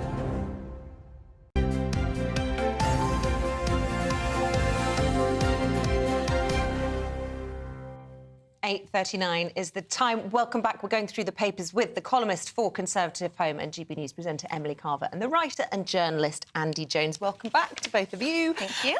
Emily, we'll start with you. I feel like we've started with you every hour. A little bit of favouritism going on here. But can we start with the Telegraph? The March of the Blairites is the way they're reporting this shadow cabinet reshuffle yesterday. And I think it's something like 5 former Blair advisors now in the shadow front bench. Yes, so it is a bit of a march of the Blairites, although, of course, Keir Starmer himself and Angela Rayner and Lisa Nandy were quite comfortable under Mr Corbyn. So it's not all packed full of a traditionally Blairite people. But yes, Liz Kendall, Hilary Benn and others, Pat McFadden, have all come back into the fold in a major way.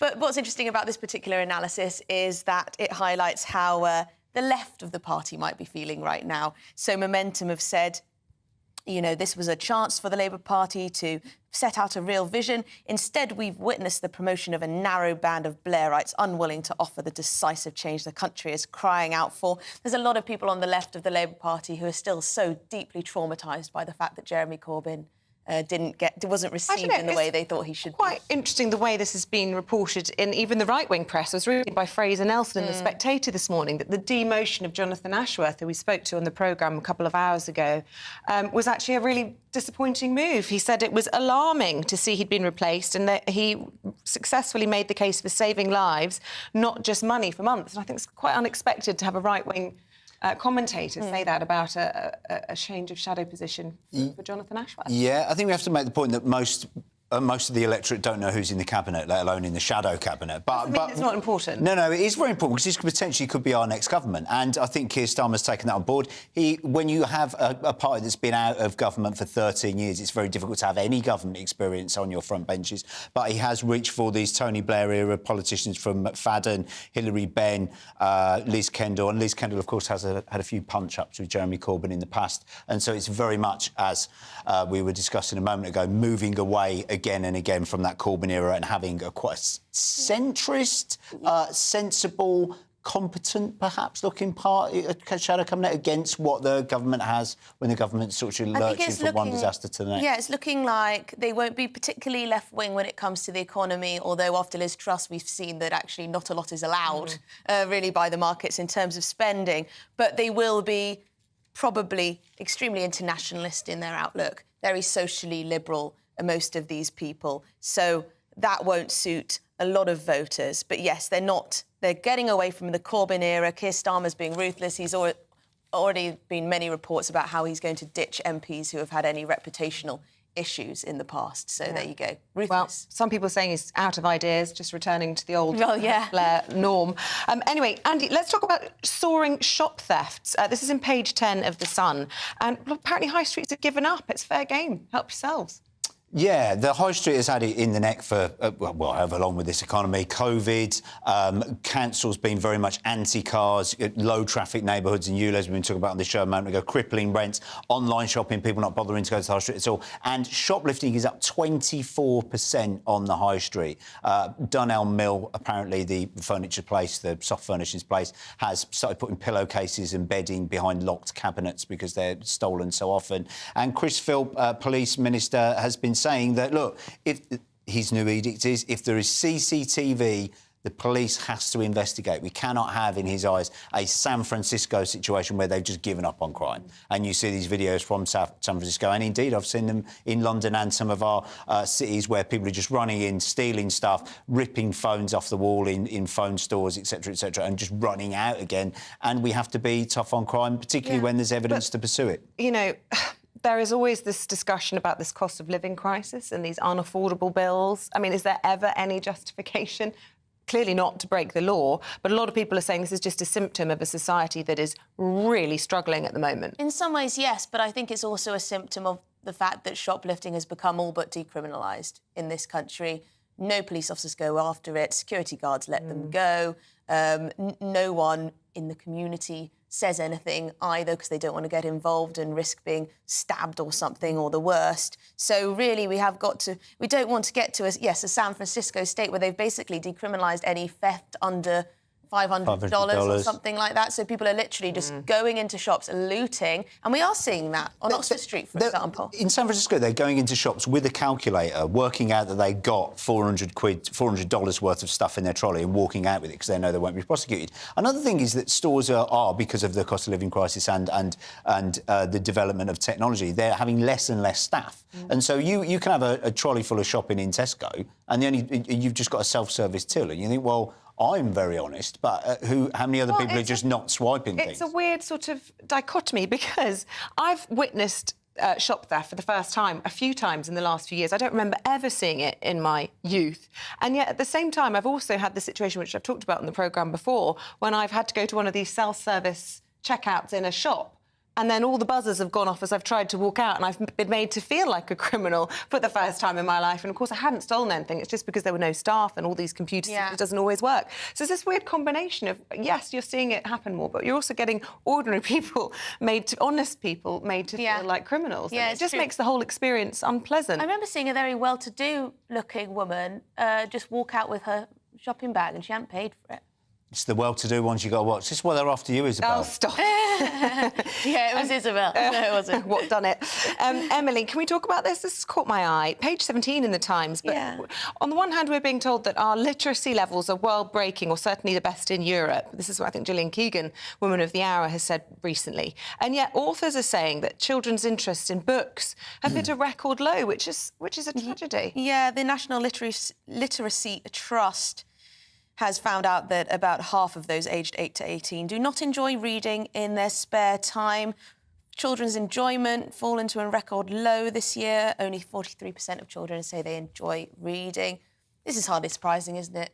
Is it? In the world of social media, TikTok, video games, TV, everything on your phone. And the problem is that probably most parents are also addicted to their phones. Oh, don't. So, you know, how can you suggest reading to your child when you're there on your phone constantly also, looking at Instagram? Just to point out, you know, often I am guilty of looking at my phone and my kids see it, but if I'm reading on my Kindle, that just looks like I'm on a screen as well, and I'm trying to say to them, no, Mummy's reading a book. Honest. A book? Look, that old-fashioned thing. You have to get the paper back out. Yeah, I think it's interesting. I also think this is obviously depressing, but I think a lot of children, particularly even in a previous non-internet, non-digital era, would have said they don't like reading, and then you come to it maybe later in life. And also, as you said, a lot of these children, they might not consider reading when actually they're looking at their iPad. No, I think sometimes people read the most when they're a child, so it's only going to get worse as they get older and have more responsibilities. They might pick it up in their retirement, but that doesn't help with literacy at this age and creativity and, you know, knowing words. It's so important.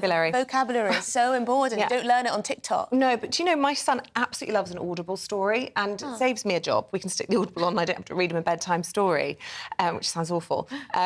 But they still get all the vocabulary and all the benefits of that. But then, you know, is that actually a substitute for them reading a book? Probably not. Not for spelling and things like that, but it's better than nothing.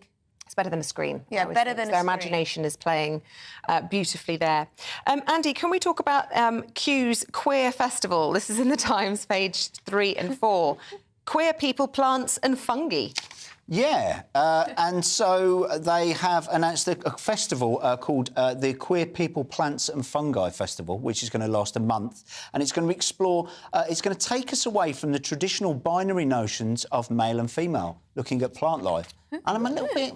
a whole month on this? Well, hold that thought. We may have time to come back to it, but I have to interject because we now have the Schools Minister, Nick Gibb, joining us. A very good morning to you. Thanks for your time. Look, just looking across at all the papers... Pleasure. Good morning. Very good morning to you. Look, it was a tough day for your boss, for Gillian Keegan, yesterday. Paper's pretty brutal this morning, including a number of your colleagues in the Conservative Party. The Telegraph this morning quoting that this instance shows she's not fit to stay in Cabinet. And we've spoken to Labour this morning, who say it was a dereliction of duty to say it wasn't her job to keep the schools safe. Well, look, her comments were off the cuff.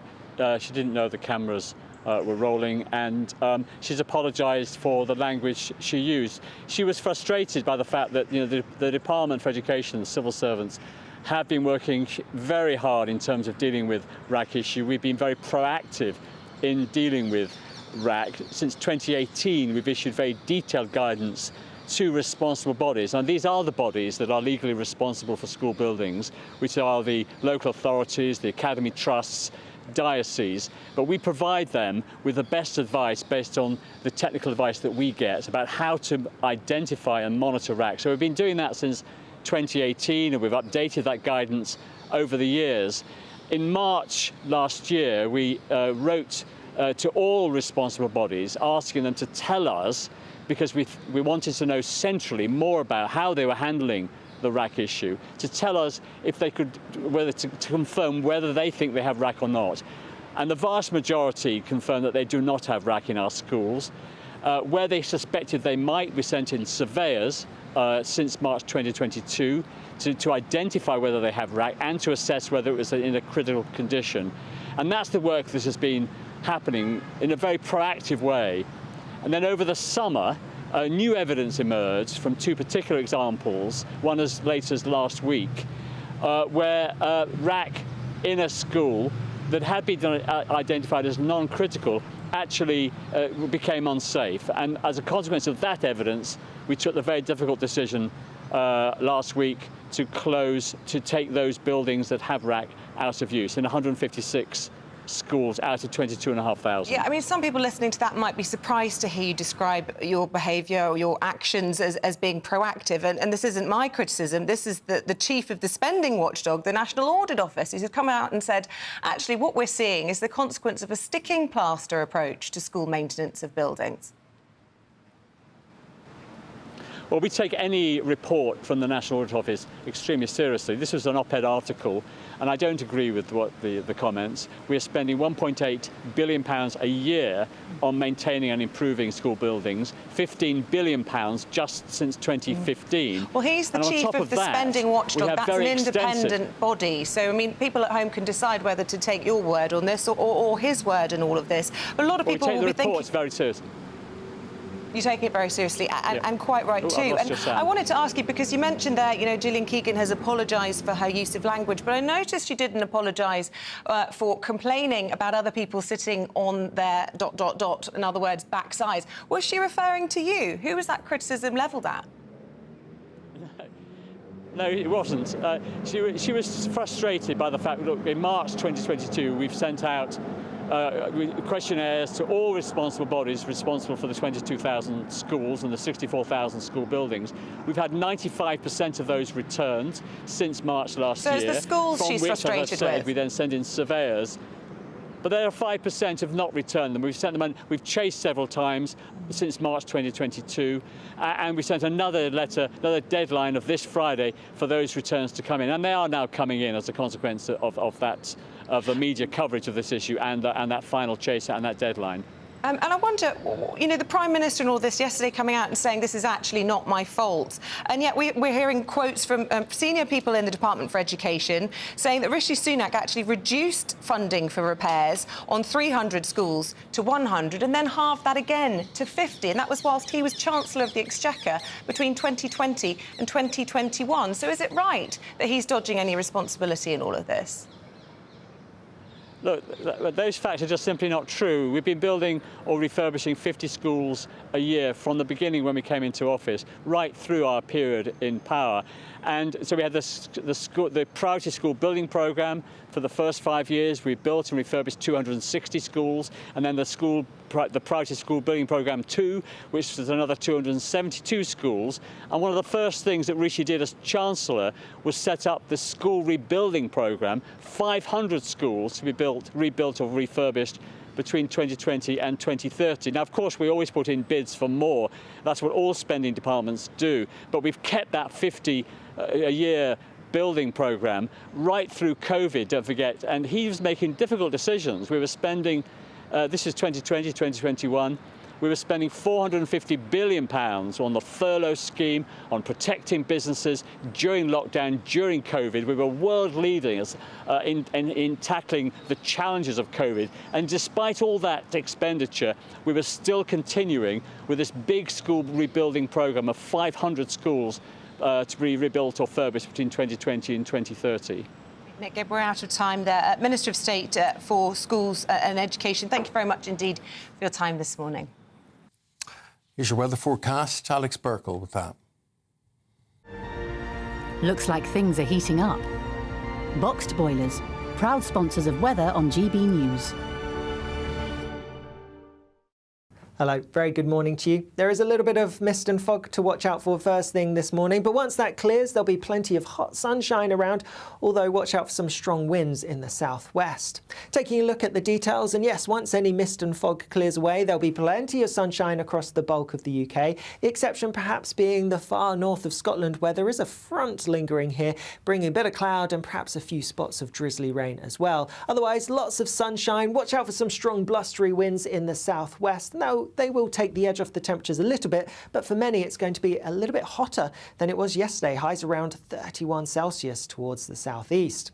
Later on today, we are going to see some low cloud drifting in from the North Sea, so some sea threat affecting parts of eastern Scotland and eastern northeastern England. Low cloud, some murky conditions here. Further south and west, clearer skies, but I am expecting some mist and fog patches to develop. And temperatures, again, not dropping a huge amount, so it's likely to be another relatively warm night for most of us. As we go through Wednesday itself, a slow, murky start then for some eastern, northeastern parts, but that low cloud should gradually burn back towards the coast for most. The exception perhaps around eastern parts of Scotland. I am expecting the low cloud here to linger well into the afternoon. Otherwise, yes, it may be a touch cloudier than some recent days, but plenty of sunshine to be had, and temperatures could be even higher still, with highs around 32 Celsius. Looks like things are heating up. Boxed boilers, proud sponsors of weather on GB News.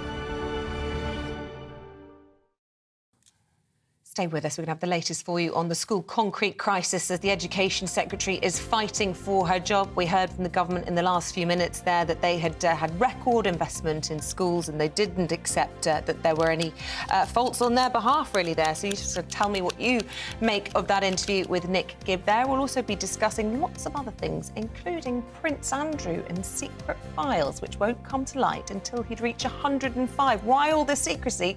We'll be speaking to the royal author who submitted the FOIs about that just after 20 past. And Asian hornets, beware after this. This September, the GB News family is back together. From breakfast, right across the day, breaking the latest stories, and every evening. And don't forget the weekend. We've got the whole of the UK covered. Every week, we'll be hearing your views from up and down the country, with fun, lively and intelligent conversation with the biggest guests. This September, we'll meet Chris and John. Thank you for choosing GB News. We're proud to be Britain's news channel. The Live Desk with me, Mark Longhurst. And me, Pip Thompson. It's here Monday to Friday on GB News. From midday, we'll bring you the news as it breaks, whenever it's happening and wherever it's happening, from across the UK and around the world. Refreshing, feisty, but with a bit of fun too. If it matters to you, we'll have it covered on TV, radio and online. Join the Live Desk on GB News, the People's Channel, Britain's news channel. So Jubes and Kerr, we tackle the issues of the day with real, robust debate, both sides of the fence, battling it out with me in the middle with my forthright opinions and views. And often really interesting things happen because you start with a position and then by the end of the debate you find actually, well, I might not have thought about that one. What we need in this country is 2 new political parties. You should maybe think about doing a 2024 calendar. I'm Michelle Dewberry and I'm keeping you company right through until 7 o'clock this evening. GB News, the People's Channel, Britain's watching.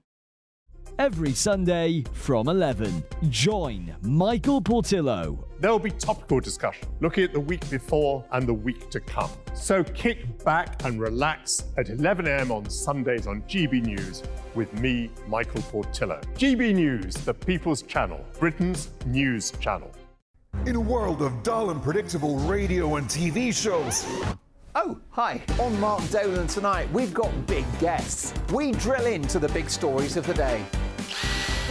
The show adds up to a brilliant listening and viewing experience. Mark Dolan Tonight is the most entertaining current affairs show ever, and that's a fact. That's Mark Dolan Tonight, Friday, Saturday and Sunday from 9. Only on GB News, Britain's news channel.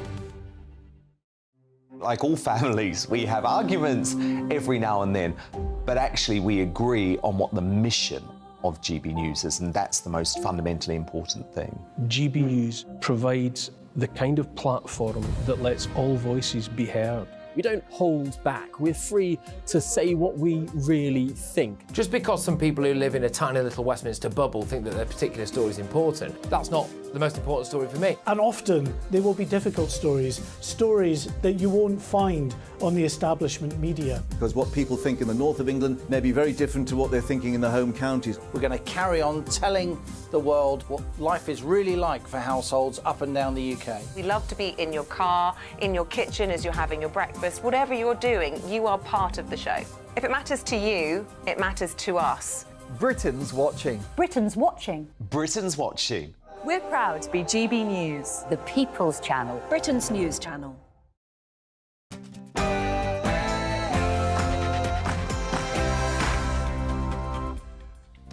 The Education Secretary is fighting for survival as thousands of children are left in limbo by the concrete crisis. Hello there, 9 o'clock's the time. Good to have you on board. Tuesday, 5th of September. You tuned in to Breakfast on GB News with Eamonn and Isabel. Here's what's leading the news this morning. Gillian Keegan's fighting to keep her cabinet position this morning after using an expletive and claiming she was doing a good job, while unaware she was being recorded. Well, it comes as schools across the country are closed, including this one behind me that's had its start of term delayed after its building was deemed unsafe. I'll have the latest. Leader of the opposition, Keir Starmer, has said he has the strongest possible players on the pitch following a reshuffle aimed at preparing Labour for government. 5 of his new top team were special advisers under Tony Blair. The Police Federation of Northern Ireland has called for a full investigation into the actions of Simon Byrne after he resigned as Chief Constable of the Police Service of Northern Ireland.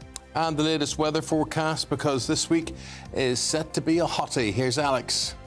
Hello, a little bit of mist and fog around first thing this morning, but otherwise plenty of sunshine and temperatures rising even further as we go through the week. I'll have more later.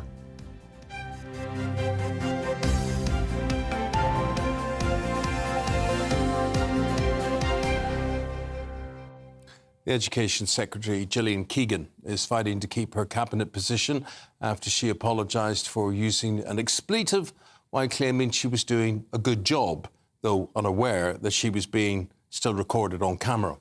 Well, she's been under fire for over the past 24 hours now for being on holiday as more evidence of unsafe concrete came to light. And now the National Audit Office has accused the government of using a sticking plaster approach to thousands of children currently unable to return to lessons. Well, let's speak to our national reporter, Ellie Costello, who's outside Buckhurst Hill Community Primary School. Normally at this time of day, it would be a busy, bustling scene behind you, children being dropped off by their parents. Deathly quiet behind you.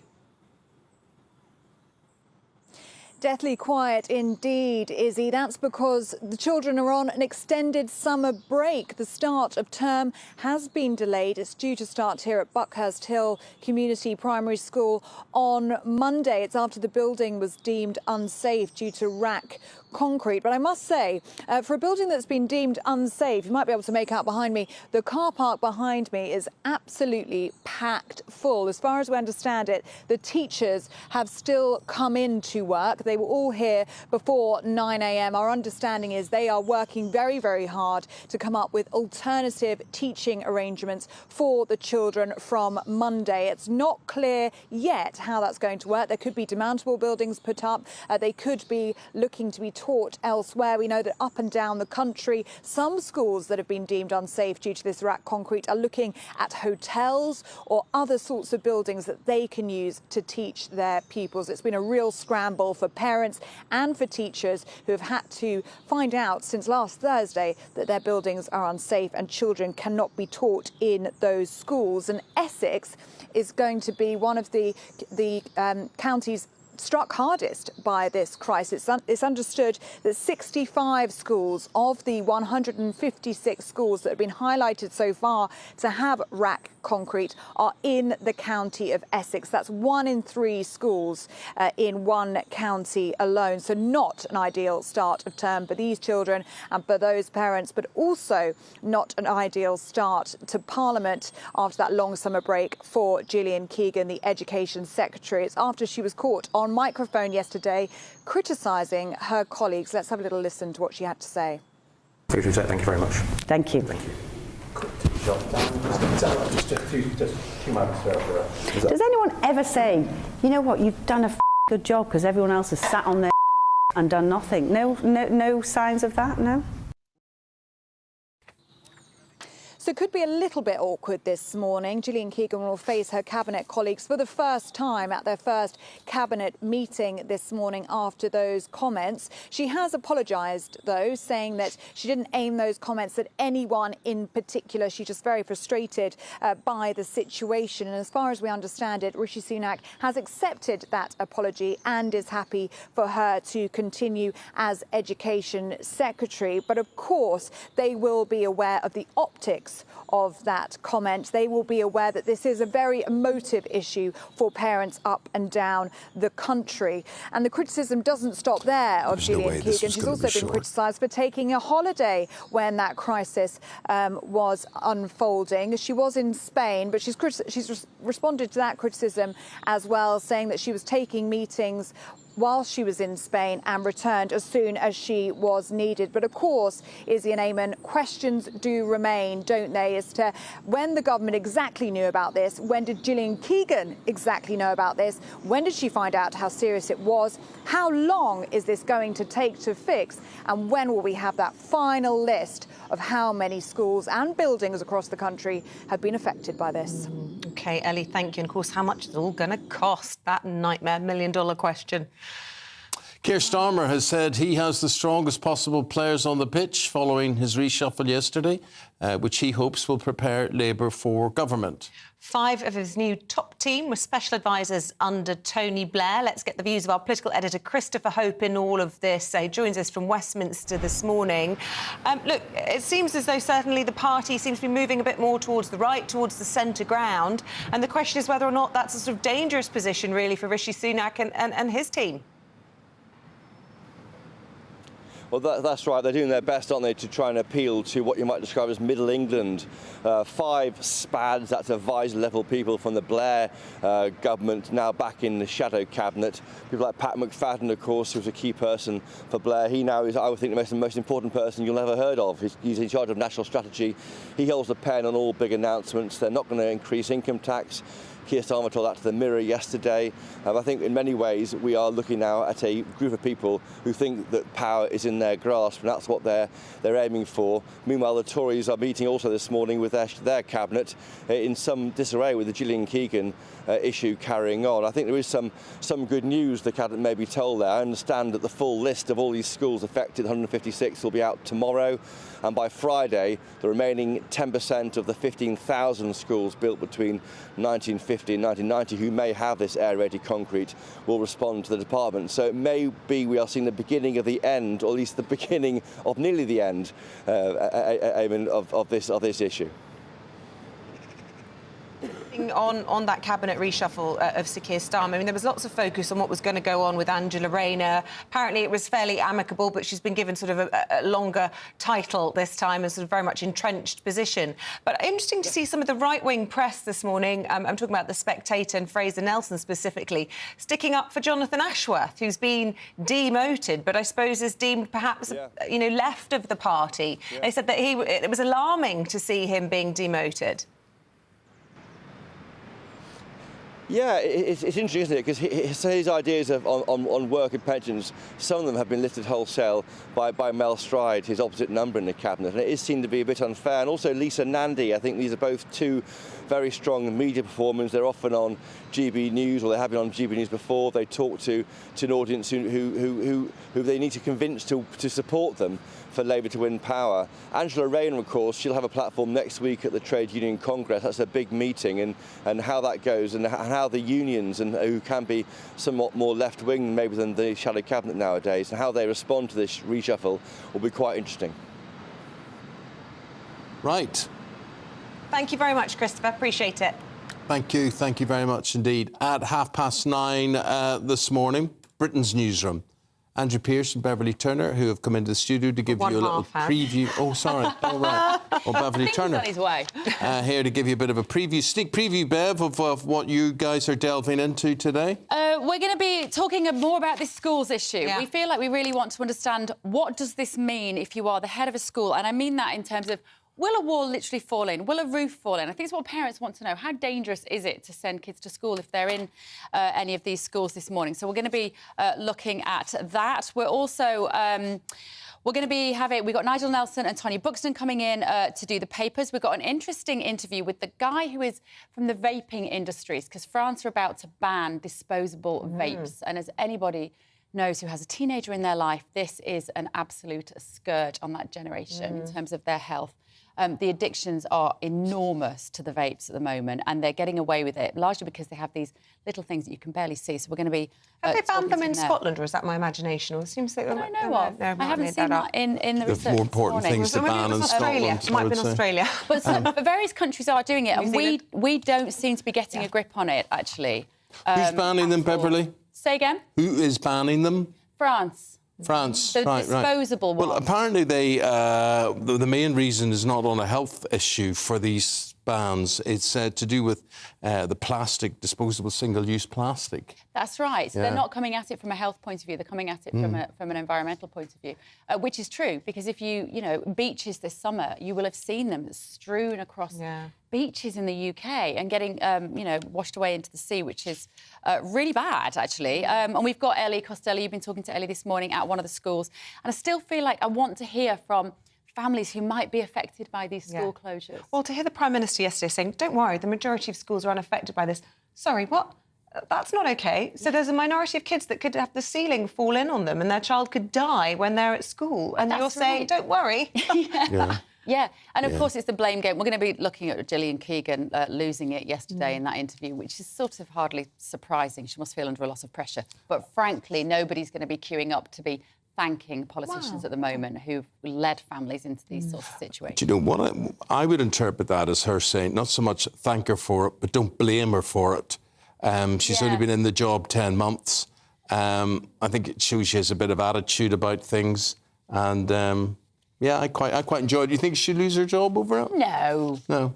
We've all said words with mics open. Well, I certainly haven't. Not pointing any fingers, Eamonn. But we've all been there. And, you know, it shows to some extent, I quite like it when you see MPs like this, because it shows how human they are. They're under a huge amount of pressure as well. But I thought it was the sort of petty grievance, like, does nobody want to congratulate me for working hard? No, that's what you're paid to do. Okay. By us. Thank you. Prince Andrew's secret papers, should they be revealed? And we're having a heat wave, a tropical heat wave. Do you not know that one either? The temperature's rising, it isn't surprising, we're having a heat wave after this. What you get for breakfast is something that, if we do our jobs right, you will wake up to news that you didn't know the night before. It's a conversation. It's not just me and Eamonn. We want to get to know you, and we want you to get to know us. From 6, it's Breakfast with Eamonn and Isabel. Monday to Thursdays on GB News. Britain's news channel. Westminster is going around in ever-decreasing circles, followed by the media. Britain is broken. How on earth did we get into this mess? But more importantly, how do we get out of it? Join me at 7 p.m, Mondays to Thursdays on Farage, here on GB News. We will have open, rational debate. We've got to work out how Britain moves forward from this. Join us here on GB News, the People's Channel. Britain is watching. When the news happens, it happens here. And really important breaking news. Breaking news this morning. On TV, radio and online, the news starts here on Britain's Newsroom. All the biggest stories and the answers that you need from across the UK and beyond. Join Britain's Newsroom from 9:30 on GB News. The People's Channel, Britain's news channel. Join me, Patrick Christie's, Monday to Friday, 3 till 6. We tackle the day's news agenda like you've never seen before. It's high tempo, high octane, the most controversial topics and the best guests. You will not be able to take your eyes and ears off it. I'm not afraid to ask the questions that you really want answered. 3 till 6 p.m, Monday to Friday on GB News, the People's Channel, Britain's news channel. People in Britain, they love free speech, but they also love fair play. I don't care if I'm speaking somebody from a trade union, from the Labour Party, somebody from the SNP. And I think the viewers like to see that actually we can challenge one another, but in a positive way. We think we ask the questions that people want to ask, and often we ask the questions that we wanted to ask in Parliament but never got the chance to ask. So join us every Saturday, 10 a.m. till noon on GB News, Britain's news channel. Hi, I'm Dan Wootton. You can watch me live on GB News Monday to Thursday from 9 p.m. And did you know that you can also watch and listen live on our website, gbnews.com? You'll always be up to date on the latest breaking news, as well as enjoying the best stories, opinions and shows. You can even join the debate under our live player as you're watching. So head straight to gbnews.com on TV, radio and online. GB News, Britain's news channel. It's all about family, being in people's living rooms, all the interaction and getting to know who our viewers and listeners are. When I was young, my dad used to say, "No, stop arguing." I wanted an outlet that would enable me to give my opinion. People are going through a really hard time right now, and I know that you don't feel like you're being listened to by the establishment. I came to GB News because it's the people's channel and I want the audience to have their say on the events of the day. We're dynamic. We do something different. Democracy shows that the wisdom of the nation is in its people. I get to travel to find out what the story is from a personal perspective. The British people aren't fools. We know when we're not being told the full story. We've got to work out how Britain moves forward from this. It's the best country in the world. The establishment had their chance. Now we're here to represent your views. Britain's watching. Britain's watching. Britain's watching. We're proud to be GB News. The People's Channel. Britain's news channel.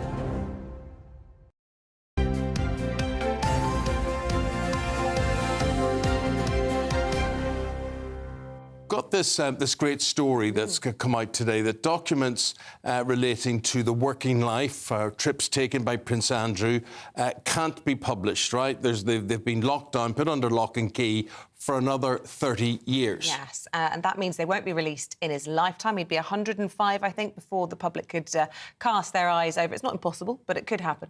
And it also follows all from a Freedom of Information request that was made by the royal author Andrew Loney. And as Eamonn was saying, this is all about the business journeys undertaken by the Duke of York between 2001 and 2011. Andrew Loney joins us now.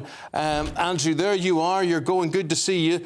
You're researching another royal book there, and I mean, this stuff's vital for you. And what do you think the great fear is? I mean, if I was in Andrew's position, I think I would be saying this might just—he's lost everything. You sort of think this might have a chance of showing him in a half-decent light, maybe, or am I being overly optimistic? Well, the 105 years after their birth is a blanket restriction on all the royals. So, for example, we can't look at anything to do with the Queen until 2031. But I agree, it's crazy. I actually approached him and offered to, interview him, interview some of his friends in order to help him shape the narrative. He refused to do that. And in fact, asked no one to talk to me for my book. So clearly the files are important. But we've also got other problems. The Department of Trade and the Foreign Office claim they cannot identify any papers relating to his time as trade envoy. And my feeling is this job was done not as a member of the royal family, but as a member of the government, in effect, promoting British trade. And there have been lots of questions raised, and more coming up in my research, about how far he was, in some ways, supporting his own interests rather than promoting British interests. There are a number of people on these trade delegations who, for example, lent him money, paid off debts, and I think we're entitled in a mature democracy to know how our public figures behave. Andrew, I'm not pointing any fingers at Prince Andrew here, but the technique that people like you need and use has to be essential. I'm watching a documentary on Sky Documentaries at the moment. It's a 6-parter on King Juan Carlos I of Spain, who was very fond of foreign business trips. And my goodness me, the Spanish public were completely in the dark as to the corruption that he was allowed to get away with. Yes, and I think it's very important for the trust in institutions that we do have this transparency. If there's nothing to hide, there should be no problem about this material being released. But, I can't say I blame him. It's a culture of secrecy in Whitehall and rules. So, for example, the royal family exempted from the Freedom of Information Act, and there is no real public interest test, and certainly from my experience, that will allow exemptions to be looked at and not used. So I think with the new reign, this is an opportunity to perhaps reset the way we deal with royal secrecy. We've had problems in the past, the royals even burning their papers. Queen Mum's papers were burnt by Princess Margaret. And this is our history, which is being destroyed.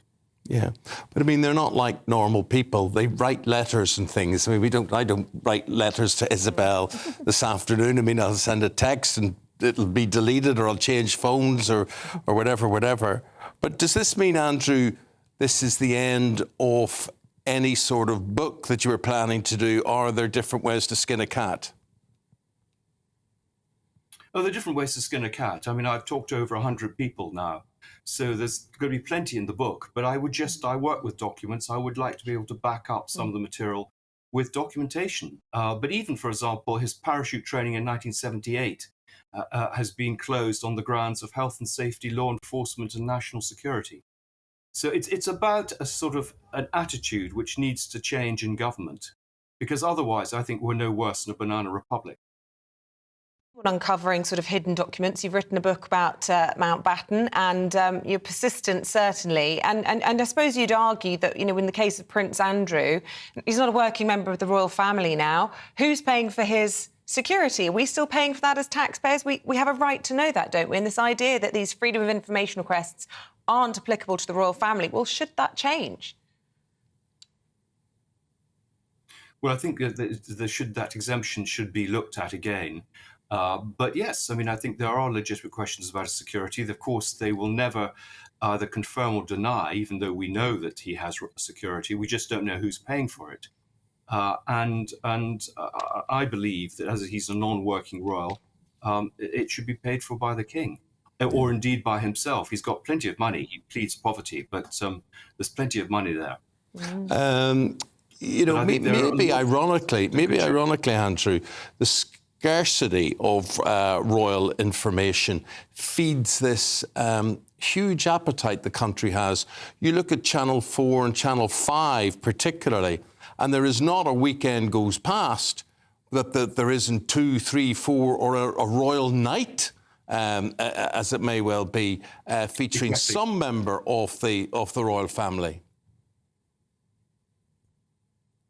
Well, I mean, exactly. It's always the same 5 people who are interviewed. And that suits the royal family. There's no proper scrutiny. People speculate. And this is one of the problems, I think, with an absence of proper transparency, that you just get speculation and all sorts of fantasists who move into this area, not necessarily on Channel 5, but elsewhere. A lot of books that are written, and indeed the press cuttings I've seen, bear no relation to the truth whatsoever.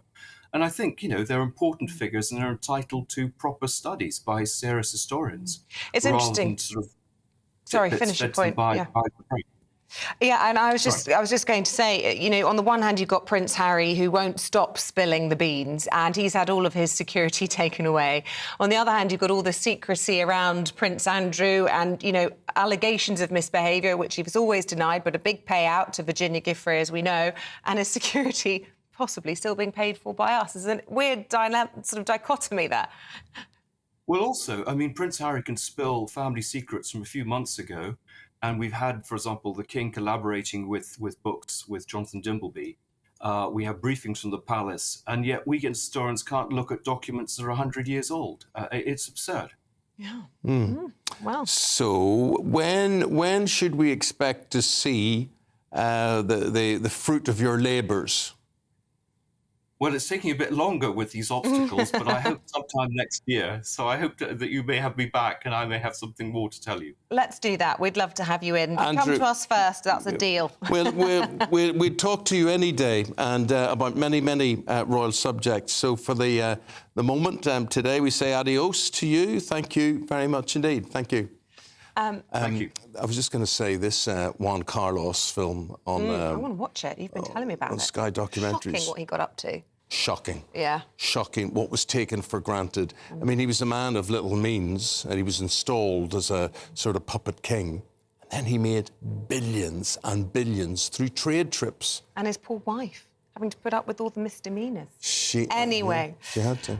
We've had a good time this morning. We hope you have too. And we hope you'll tune back in to join us at 6 o'clock tomorrow morning. Up next, though, Britain's Newsroom.